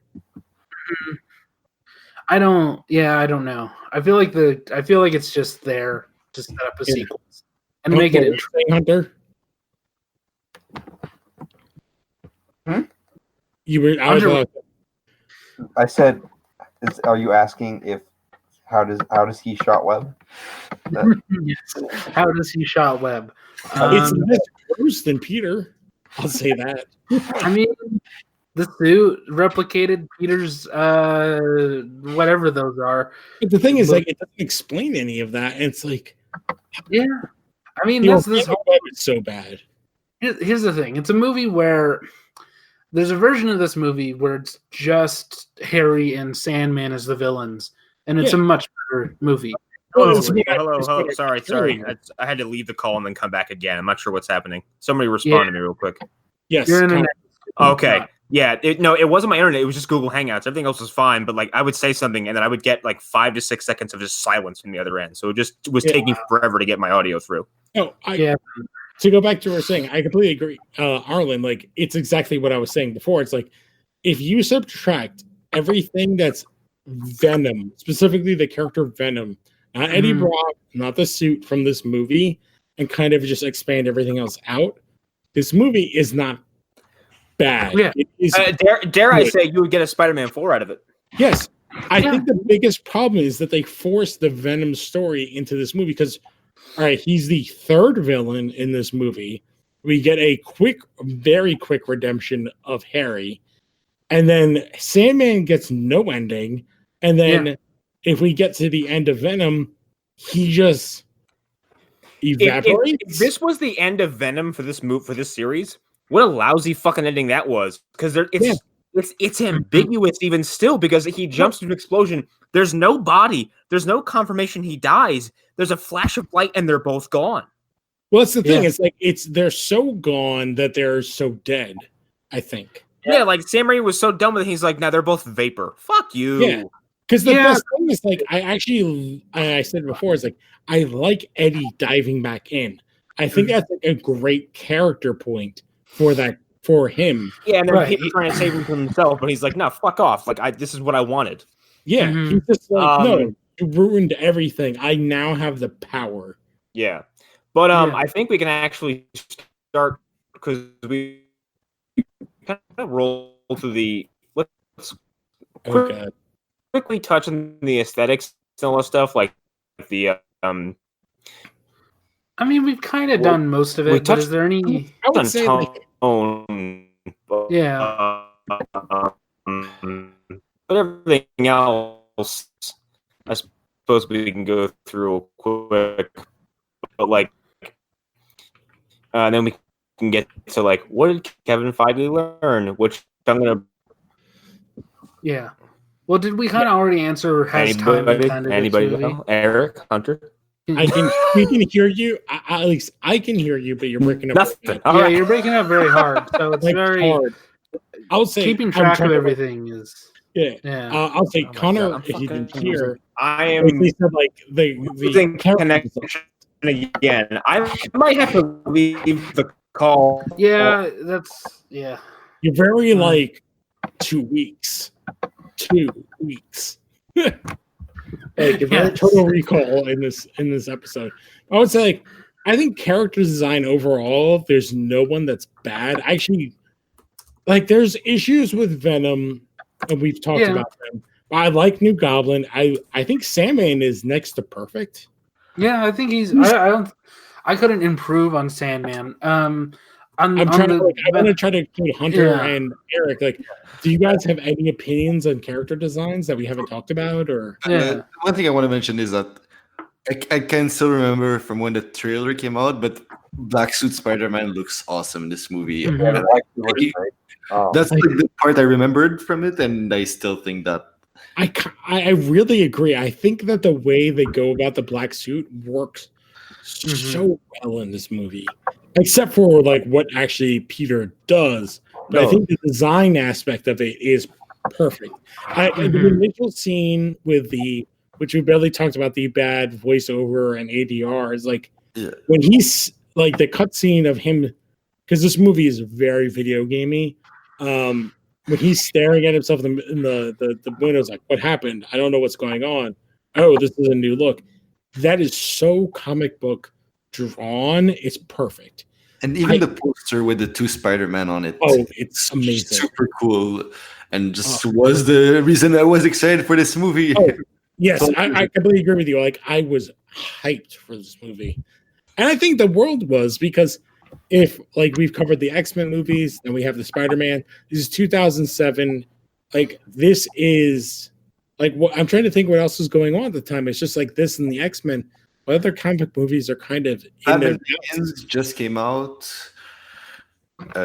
This is between Begins and Dark Knight also. So so like Begins came out, which kind of is the second of like a huge trilogy before we get let down, in my opinion, with Dark Knight Rises.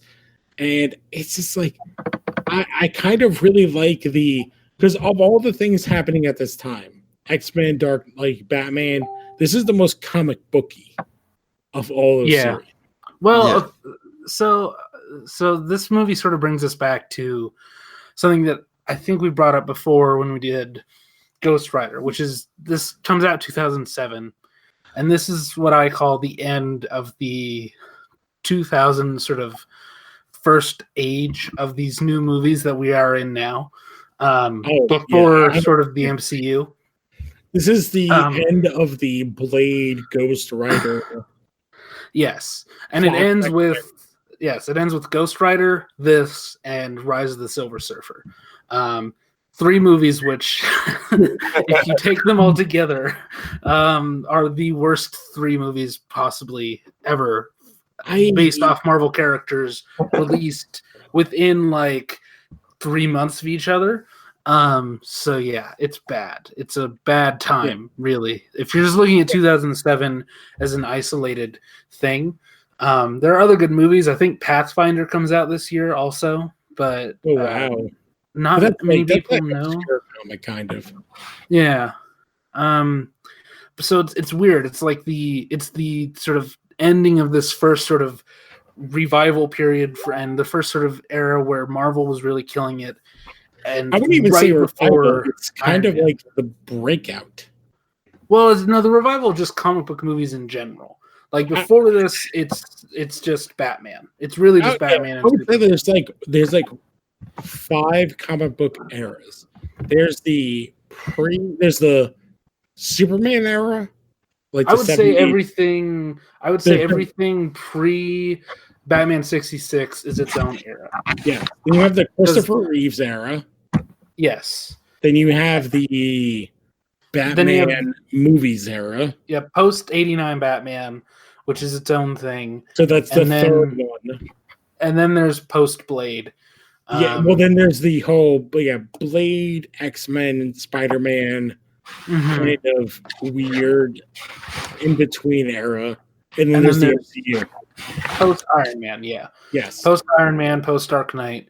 And we're sort of, I mean, we may have exited another era just right now as this year's gone on, or it might just be continuing. We really don't know. I would say, like, in many ways, this Raimi trilogy is out of its time. I want, like, I'm trying to bring up like some of the things of like this 3 movies together. Is like, I think there are a lot of ideas of these 3 movies that could really fit in the MCU and that are kind of lost in the era that they were. They were very ahead of their time. Even with the Venom bullshittery that we've gone through, there are things in this time period that fit in the modern 2019 era. Yeah. It feels like they just set the model for the MCU in a way that like no other comic book movie from that time did. Like, it feels like I'm watching some proto MCU stuff when I'm watching Spider-Man 3. I didn't rewatch the first 2 ones. I just listened to your show, to you guys talk about it. But like this one just feels like it's kind of trying to aim for the same stuff. It's just not. Yeah. No, I'm with you. As weird as it is, I actually think, and I'll have to rewatch the Amazing Spider-Man movies. These movies kind of fit better in the MCU than personally right now that I think the Amazing Spider-Man movies do. Yeah, I agree with that. I think any sort of I don't want to say tiredness, but any sort of like sense of boredness that comes from the Homecoming movies is because I think they're pulling from these 3 movies more than the Amazing Spider-Man movies. I think they pull from them very liberally, and people just don't notice it because it's been a long time. Or there's an entire generation of kids that like don't watch these movies, that have never seen them, which is really just like just weird to say out loud. But it's true. I think it goes to the whole, and this is like a weird thing to go into, is like the MCU, and I think these 3 Spider-Man movies, the Raimi Spider-Man movies, are built upon the Ultimate Universe. And Amazing Spider-Man is not. And that is why it kind of is this weird amalgam, like in the kind of like the movie universe. And besides Venom, both in here and in the Venom movie, that version is not the Ultimate version. The rest of it is very Ultimate Spider-Man. Yeah. And I actually think, in a weird way, Spider-Verse kind of makes these films better. Yeah. Because they illustrate the importance that these films set the template for. Like, there's so much of these movies that is in that, and sort of when you talk about, or when you hear the people who made it talk about the idea behind the Chris Pine Spider-Man, he's supposed to represent the best of Spider-Man. Wait, you said Chris Pine? Yeah, that's the first Spider-Man that's in Spider-Verse is played by Chris. Yes, and he's supposed to represent the best of Spider-Man. Like he is Spider-Man. The first one, the one that dies, right? Yes, that's Chris Pine. He's everything that we love about Spider-Man in one Spider-Man. Yes, that's the whole idea of him, at least, and that's why there's so much of these movies represented in that character, and when we hear about his previous adventure. Oh yeah, and then we have the trailer scenes with the bank scene, the train scene, all the stuff from the movies that we get into that. Yeah. I feel like, and I know we've talked about a bunch. It's I think if you removed Sony from this movie and the pressure, I think we could have gotten a 5 or 6 series film wave from Raimi, because if you remove the pressure, which it's pretty much noted everywhere to include Venom, I think this movie really works. Yeah, I think that they go on to make a lot more Spider-Man movies. I don't think that they would have ended. And I mean, there's a world where Tobey Maguire shows up in Civil War. There is a world where oh my god, I just blanked on his name. What's his name appears as Mysterio, which is kind of the greatest casting of all time. Mm-hmm. There's a world where all of these things that were set up in these movies doesn't have to die, if they had just gotten this movie kind of right. And even if they had screwed it up down the line, even if, say, 2014, they still ended up making a bad Spider-Man movie, but it's part of this series. Even then, Marvel knows that there's enough built up that they could easily bring Tobey Maguire in, and it wouldn't necessarily hurt their stuff. Well, that's the whole thing of the MCU. That's quality. How amazing! How much would you fanboy out if Tobey Maguire appeared in Spider-Man, we're obviously before Spider-Man Far From Home, but in that or Spider-Man 3 as some sort of character. Imagine Tobey Maguire as Ben Parker. Yeah, it would be great. It would be crazy. That's the thing, and this is going all into the what did Kevin Feige learn, is that I think that, one, again, this movie, where they hired talent, Thomas Eaton Church, Bryce Dallas Howard, even this is the third movie with J.K. Simmons. Every scene with these actors is great. I think James Franco, every scene with him is great. It's the problem here in this movie is dealing with studio interference and writers. Spider-Man 2, we had the guys from Smallville that went on to do a ton of stuff. In this movie, it's so. It just reeks of Sony interference and pushing stuff. I don't know if I totally agree with you, because for me this movie is filled with bad performances and just scenes where actors where don't give a shit. Yeah, or don't give a shit, or just aren't or they should have done 5 more takes and taken a better one. I agree. I want to to your what you're saying is that because the actors are tired, or is that because the script is tired, or is it that Sam is tired? Because again, that's a good point. Is it bad directing? Is it bad writing? Is it bad acting? Yeah, bad editing. Bad. I think it's just a thing of not really caring because it's like when you're forced to be somewhere. Like I'm at the DMV and I have to be here, so I'm gonna. I want to say, like, I'm looking at the IMDb and it's like, all right, so the budget for this movie was 258 million. Opening weekend 151, and not so good. It made 900 million. It made so much money. The reason why they didn't make another one was we didn't want to. Well, you say that, but like its gross US is only 336. Well, so like as much as like I like the worldwide is big. The worldwide is big only because, and this is going to get into geopolitics in a way. Like I feel like the worldwide follows the US market in many ways when it comes to entertainment, because that's our main export at this point. Yeah. So like yeah, I feel like like making 890 like $900 million.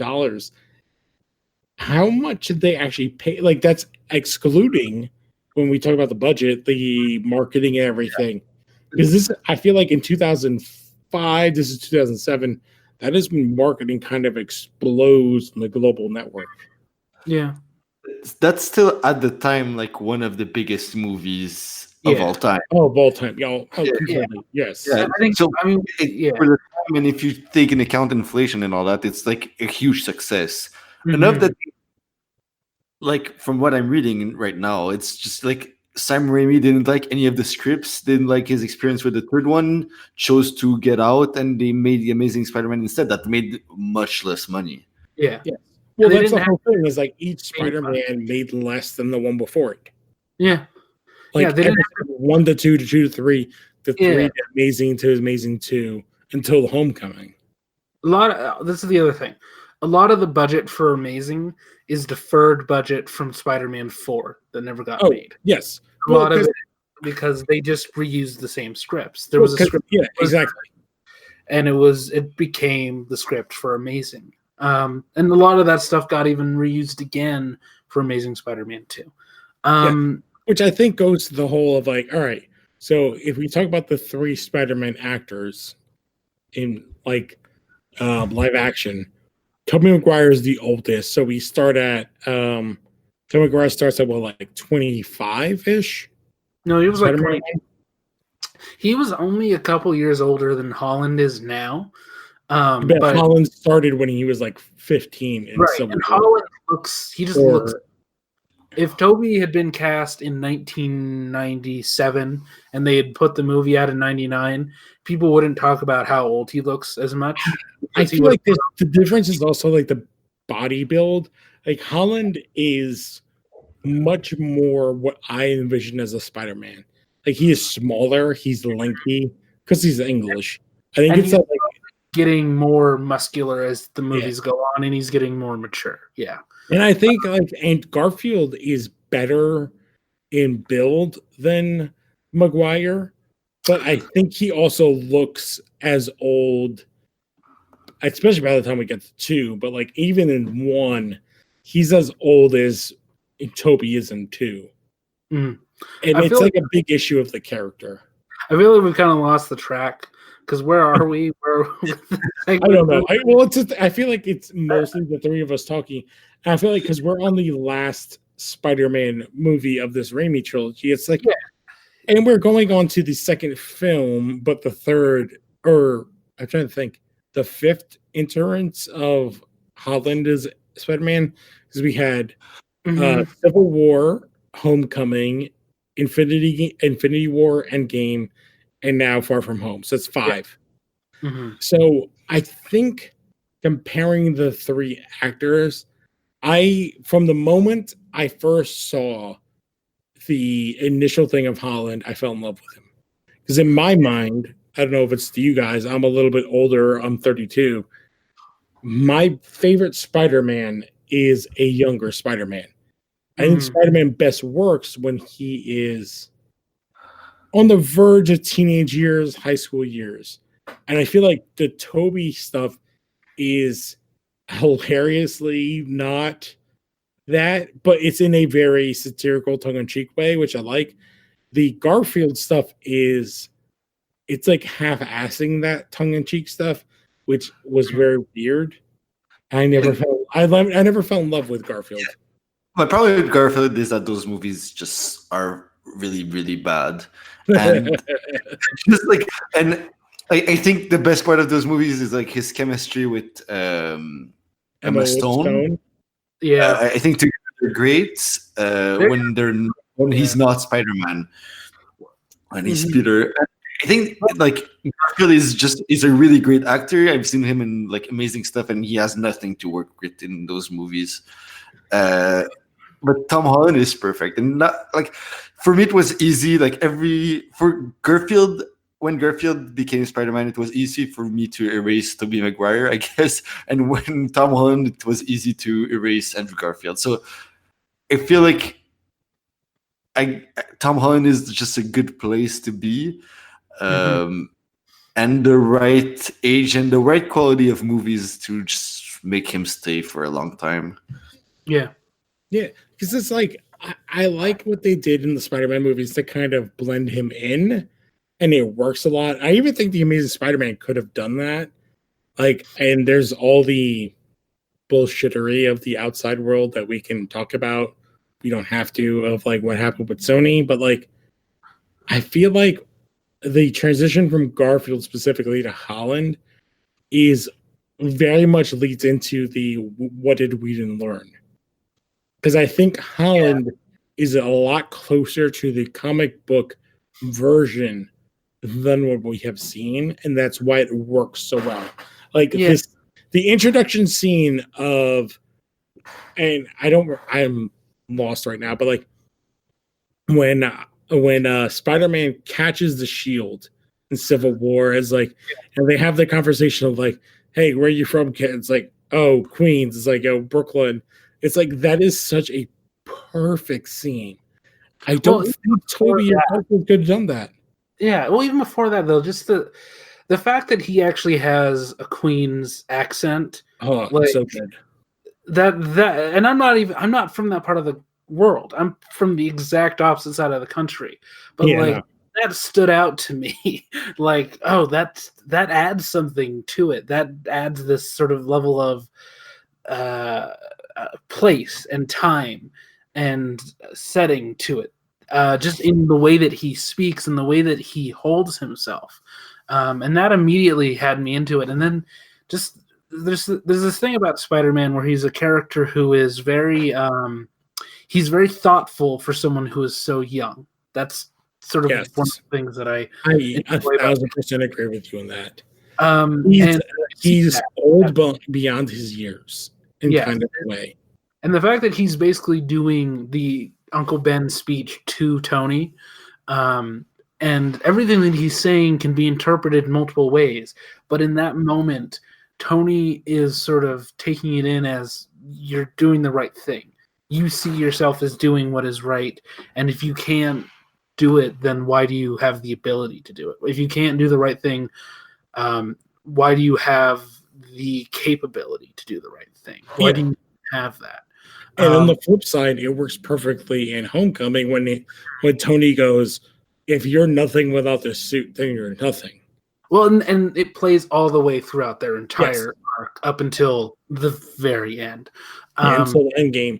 And I think exactly, it's like why it's kind of a weird thing is like, I think Holland and RDJ have such amazing chemistry. They have such amazing chemistry that it makes those two characters so much better. And it's kind of what we miss. It's like we've talked about in the first two movies of the Spider-Man series. It's like, and it's kind of the RDJ to Uncle Ben. It's like Uncle Ben is like 50 years older than Tobey Maguire, who's 37 at the Spider-Man 1. We're joking, but like, it's kind of the problem with these first movies. And like when we get to Amazing Spider-Man, it's what's her name is Aunt May. It's Sally Field. I think that these movies, it's this thing of being faithful to the source material in the places where it really doesn't matter. Like the fact that they look that old, it works in the comic books because those books were written in the 60s. where having an aunt that looked that old made sense. Well, it goes to the whole MCU, the kind of origin of it really pulls from the Ultimates. Well, it's not just that. It's just keeping up with when you're telling your story. Yes. And adapting to the moment that you are in now, but still taking inspiration from what came before. Winter Soldier is not a direct adaptation of the original Secret Empire story, where he goes up to the president or where he goes into the White House and reveals that the president is a secret Nazi or is he a secret Hydra agent? I can't remember. I don't know. Ultimate Universe got really convoluted and douchey really quickly. But it was all a comment on Watergate, which was happening at the time, and they never showed the president. Well, I would say on the flip side, like what we've seen from trailers, it's like, and I know we've talked about it in the group chat. It's like, so I've seen 2 different trailers for Far From Home. It's like, I've seen these trailers with Happy and Aunt May. I'm like, oh my God, stop showing me stuff because it's so good and funny that it fits so well. I'm like, I don't want to see anymore. Stop. Just say Spider-Man Far From Home. Go see it this day. Stop. I feel like the most important thing they nailed in the MCU is that, like, considering the character for what he is that, like, in all 3 iterations, he's supposed to be a teen in high school, but the MCU is the only one where they actually care about making him a teen in high school and making his movie centered around high school. Like, oh yes, only one that Tom McGuire is like 38. Yeah, and I will keep jacking up his age every time we talk about it. In the first Spider-Man, He's 109. I think in the first Spider-Man, he's actually like 25. Like, and Garfield is like 24, and then when that first Maguire movie, it's like what a 60-year-old think high school is. Which actually, to go all the way full circle, one of my favorite parts of this movie is that what's his name shows back up as Flash Thompson at the end of the film at Harry's funeral, which is Deathstroke, Joe Manganiello. I did not notice that. Yes, he shows back up, and I'm like, oh shit, it's what's her name's husband. Yeah, he's a werewolf now on True Blood. Don't burn him that bad. He's at least married to what's her name from Modern Family. Yeah, that's true. Sophia Vergara, yeah. Oh, what's it? He was Deathstroke in that half-second cutscene in BVS or whatever, Justice League. I had some specific thoughts about what Kevin Feige learned from this movie in particular, but I seem to have. Well, I have one thing. That scene where Sandman disappears is basically the same as everyone dying after the snap. Yes. I would say like the biggest thing he learned was making, and again, I think I said it earlier, it's like Sandman is the perfect like pre-MCU sympathetic villain. Yeah. There's just enough there for you to care about him kind of, but he just doesn't really get the full screen time. And I think he noticed that, and he realized you can kind of get away with not completely focusing on your villain for a while. I think I said I compared him to Zemo, and I was like, yeah, I'm like, he's very Zemo-ish. Like, if you just kind of expand his role. My problem with the Zemo thing is they were going for something very specific. They've talked about how their inspiration was Seven, and in Seven you don't see Kevin Spacey, unfortunately, until very late into the movie, and that was sort of the entire idea. And they even show him earlier than you see Kevin Spacey. He's more like Winter Soldier in Winter Soldier. He's like they have that past history. He's not the main villain, but he's kind of there. He's like the most dangerous person. He's a good guy doing bad things for a good reason. Yeah. Mm-hmm. And he's the only one doing that. Like, of all the motivations in Spider-Man 3, he has the best. Because Peter Parker's motivation is Eddie Brock as Venom is fuck Spider-Man. I do think that's what Kevin. I think that is what Kevin learned is focus on your characters and what they want, and don't get overly complicated about it, and don't try to focus on too many characters at once. Well, I think that last part is the big part. It's like, don't focus on too many characters, which is the death knell for Gwen Stacy. I don't even remember her father's name. Yeah, well, that's the thing. This is a movie that tries to give everybody the spotlight. It's the same. It has all of the same hangups as X3. Yes. Yeah, in a lot of ways, it's very similar. They're like a year apart or 2 years apart. They're, I think, a year or two apart, and it is fascinating because I don't think they make all the exact same mistakes. No, they don't have a billion like offshoot characters, which it makes sense for X-Men to have, but in the same way, they make a lot of the same mistakes. They do. Introducing characters that you haven't met before, treating them like they're characters that are important. That's the major thing. Rushing character development. Mm-hmm. That is the real sort of shared aspect, where that movie tries to make you care about, 15 different characters that you've never met before, while still trying to make you care about the Jean and Logan romance, which wasn't set up. And calling back to a first movie, like a scene that takes 30 seconds to make it important. There's a lot of weirdness. Like, I think X3 kind of blows it up to a insane level. This is kind of much more muted. Mm-hmm. But it still has a lot of the same issues. Yeah. Because we said earlier, like how to fix this is easy. Bump Venom, the actual character, to the next movie. Yeah. And it really faces 80% of the issues. Yeah, I would say so. I think so. And also on the whole sort of multiple characters thing, if you're gonna have multiple characters, I guess I don't know if that's the thing. I have a hard time understanding how Avengers actually happened. I still don't know. Well, it's like 7 movies. It's the big thing. It's like Avengers is kind of what, instead of doing a TV series to lead up to a big event, they took 6 movies to do it. Right, and they leaned on the movies heavily. Yes. And I guess that's sort of what Feige learned, is that like you can have multiple characters, but you need to have proper setup in other movies, and you can't just assume that people remember. You have to remind them of, well, this is what happened in not so many words. Cap went into the ice at the end of the last Captain America movie. Stuff happened with the Hulk, and so on and so forth.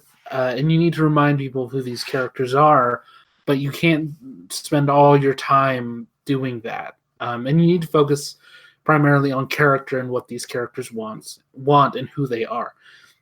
And I think that's stuff that is all, you can sort of glean some of that in this movie, I think.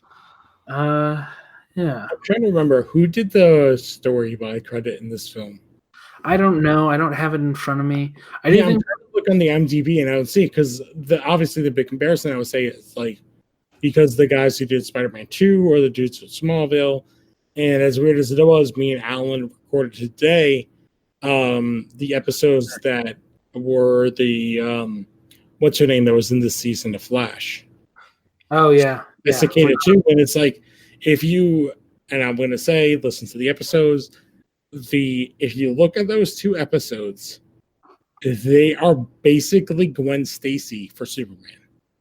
Yeah, it's very much the exact same thing. And I know they did not write Spider-Man 3, and I'm just saying there is a big change in the writing from 2 to 3. And I do think we talked about it in Spider-Man 1 and Spider-Man 2. It's like Spider-Man 1, Raimi got to kind of make a big movie. Spider-Man 2, he got to do whatever the fuck he wanted. Mm-hmm. And I think it's very obviously seen throughout that movie. And for some reason, even though that movie was bigger and made more money, they reined him in 3. I don't know what happened there. I think Spider-Man 3 is this weird.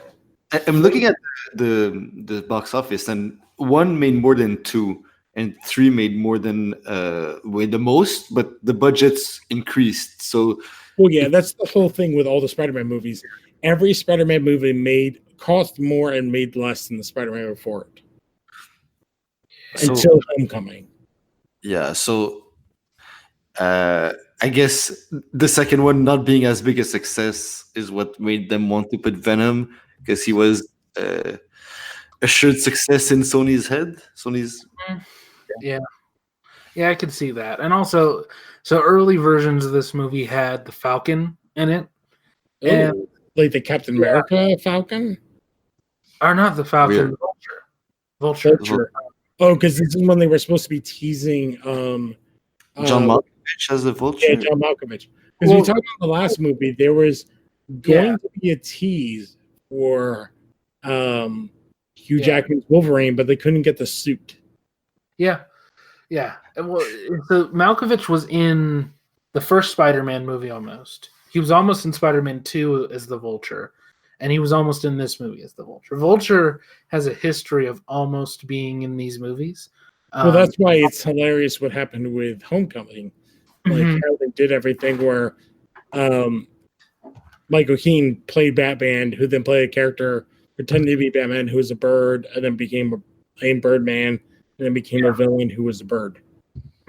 Yeah. It's a weird sequence of events. The writers are all people who have been on these movies before. The only person who isn't on the other Spider-Man movies, to my memory, is Ivan Raimi. Again, I think that's kind of like, well, we're going to give all the credit to Raimi. Yeah, I'm looking at it, and it's like from the last movie, it's all Sam Raimi, Ivan Raimi, and then Alan Sargent, who's been working on these movies. He wrote the first one, I believe, and he's like 80, so that explains quite a bit.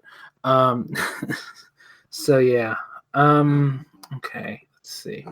I think we can kind of wrap up a little bit. I guess we want to do sort of final thoughts on this. Eric, we'll start with you. Yeah.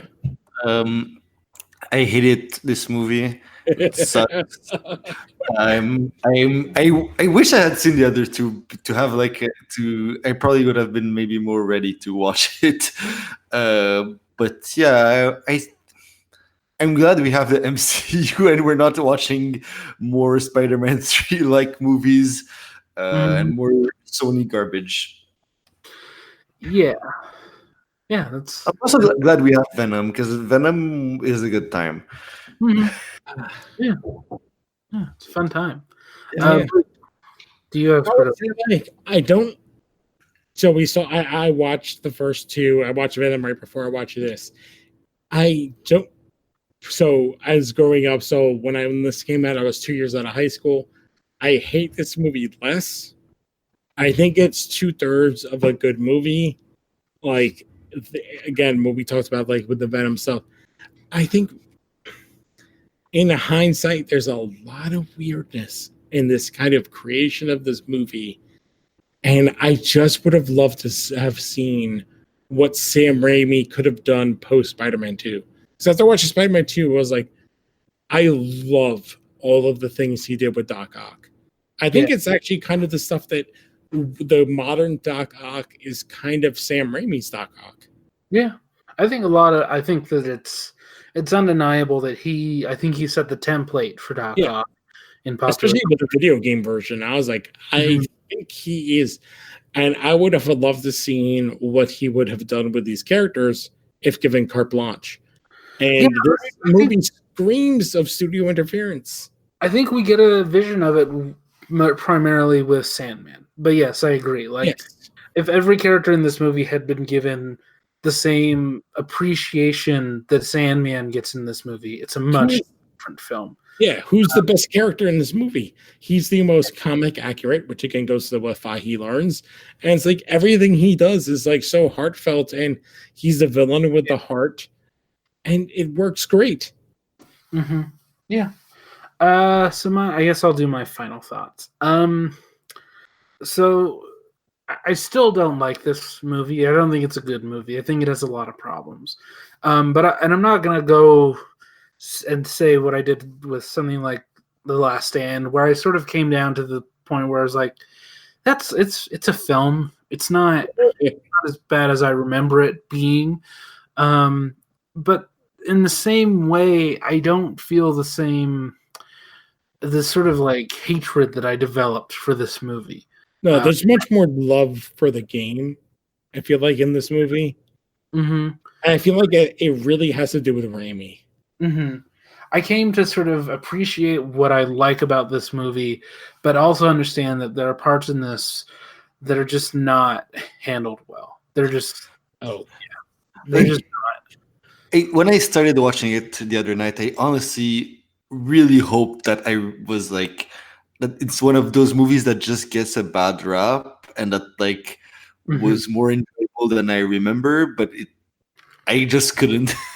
Like, I wish it was like I feel like I completely agree with you, Eric. I feel like there are scenes that do not need to exist. And part of that is the opening scene to the movie, which is like, why is there a 3.5 to 4 minute scene of Kristen Dunst singing on Broadway? Like, and I think that was it's an actor thing. I brought it up before. It's like, I think it's an actor thing. I think the fact that she continues to sing throughout the movie was an actor thing. I think it has to do with the three main stars. I think each movie they're more and more bigger stars. Yeah, I think that they gained some sway by this point. And I think James Franco's like, I want a pound of pot every time I show up. Kristen Dunst is like, I need to sing a Lisa song, and Tobey Maguire's like, I think I'm a comedian. Well, no, I think he realized he is a comedic, brilliant star, and he's one of the best comedic actors of our generation. I'm trying to remember. Actually, I just want to return to the first thing I said earlier in the show, and I think I'll stay on that point. And I think like watching this movie is kind of why Tobey Maguire hasn't acted in a big studio pick since. Mm-hmm. Like if you don't count The Great Gatsby, which I wouldn't say is like a big studio movie. See, I would say I think this is the movie where Kristen Dunst doesn't act a lot. Since I think the only person that comes out clean of this movie is James Franco, and of the big three. Movie. I think it's because by this point he's friends with Rogan and that sort of gang, and if it's not for them, he doesn't have a career after this. All right, I'm looking at the IMDb's right now. Yeah. So Dunst's big movie. So this came out in 2004. No, I'm sorry, that's 2. This movie came out in 2007, and fucking the movie with him and Rogan, where Franco plays a pot dealer. Fucking Pineapple Express. That comes out like 2007 or 2008. All right. So for Kristen Dunst, what do you think the next big thing she did after Spider-Man 3 was? But for me, it's Melancholia, I think, which is not a big movie, but it's just like I'm scrolling up to find that because I'm at 2014 and I still can't find that. the last one. She did Fargo in 2015. Yeah, that's the last thing that I think. Anchorman 2 in 2013. Like people started paying attention to her. Melancholia was 2011, so that's 4 years after this. Yeah, she did a lot of stuff that most people haven't seen after this. Like, I know what we're talking about. Kind of like around is like, I kind of get it. I think it happened to the 4, even including Topher Grace. Like I think it happened to all of them. And there's obviously some other stuff with James Franco, but like, I think none of them came out good after this. Like they all kind of got. There is no Franco. Again, there's no Franco without Seth Rogen. Oh, no. He fixed his career. Yeah, like if he doesn't have that Pineapple Express. Because Pineapple Express goes into, what's the Prince movie they did with Yeah, but that opens him up to being a likable guy. He becomes the guy he becomes the handsome guy you put in comedy movies after Pineapple Express. Without Seth Rogen, there's no James Franco or his baby Franco. Right. I refuse to acknowledge his real name. Mm-hmm. Right. Exactly. Yeah. None of that happened. I don't know. There's no Rise of the Planet of the Apes. None of that. Just want to mention James Franco is an asshole and kind of Yeah. has hit on girls that are friends of friends that were less than 18 years old. That's Well, like, the whole thing is like, was that real or was that part of his character for that movie? Well, if you, yeah, it's it's not. that weird vagary of artistry. It's not. no. It was real. It was like he invited girls that he knew were 17 to his hotel room, it's like Okay. I've heard from like maybe like third degrees. Like it was in Montreal, so I know I went to school with people that were invited when they were young.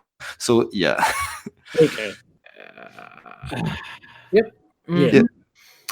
Yeah. Anyway, Still not the most problematic comic movie of all time. oh no, absolutely not. Absolutely not. That will happen whenever we decide to do Superman Returns. Oh my. Well. God bless goddamn Brandon Routh for surviving that. Yeah. Oh, I don't even know what to do. yeah, we're spiraling into like the descent. We started spiraling a while ago, and it's just continued. Okay. Do we want to do plugs? I guess. Yeah. Means I would say you guys go ahead. I'll do quickies. Okay, me and Arlen do a podcast called the Lost Harrow podcast. Our last episode was an episode where we talked about a bunch of TV, Good Omens, Castlevania, Outlander, some good stuff. And I don't know when this is coming out, but we probably have or will have an episode on Jim Jarmusch. Yep. So look forward to that. I watched The Dead Don't Die today, and that's a movie that I have thoughts on. It's a film with cameras and actors. Let's see. What's my other plug? Yeah, on Twitter, I'm at Sayour. Yeah, Monster Mash podcast, which is, it seems like it's dead right now, but it's not. It's just getting. Just gotta let me know. Let's watch some goddamn Puppet Master movies. I don't think Puppet Master counts. It's the problem. Oh no, I gotta find new movies. So yeah, look forward to new Monster Mash stuff because we're gonna make up for the missing episodes here very soon. So look forward to that, and I think that's all the things other than Lost Horror Podcast Network, I guess, and listen to the other Phantom Zone shows since this is a movie special and we do so many things. Some would say too many things. I would say you're right. So yeah. All right. So I think does this spin into my stuff? Yeah. All right. So being Alan just recorded our newest episode of Smallville Chronicles, which featured Sarah Carter, who, if you were listening to the CW shows, was Cicada 2. And we recorded her last 2 episodes of her appearance on Smallville, which were really good, featuring a bunch of people who've been in every sci-fi show you can think of. And the next episode features people who were in other big shows, including The Blacklist and someone who may have played Brother Eye, because the CW can't help but hire everyone that's part of the Smallville cast because they all live in Vancouver. Every Thursday, you can check out And Out Comics. This week, obviously, because Far From Home is coming out, we are going to do a kind of deep dive, kind of conversation about Spider-Man and the best and worst characters in the Spider-Man mythos. I think a bunch of them on the worst side are going to be the characters in the movie, Hydra Man, Molten Man. We'll see. And then go to Legion of Tombs as part of Los Horror. So loshorror.wordpress.com. Don't forget to rate, review, and subscribe to all of the things. Click the little bell button on YouTube so you can get notifications, and give us 5 stars. Or you can go, as the kids say, fuck yourself. And I think that's about it. Oh, Monster Mash, and what is Connor's program? Movie Dumpster.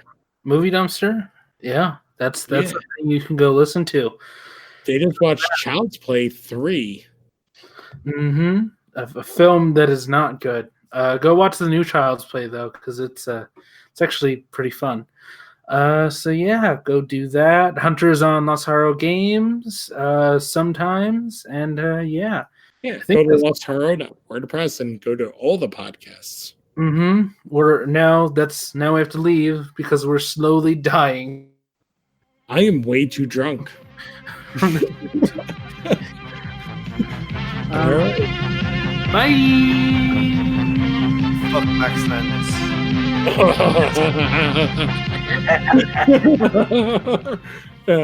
He's a cunt.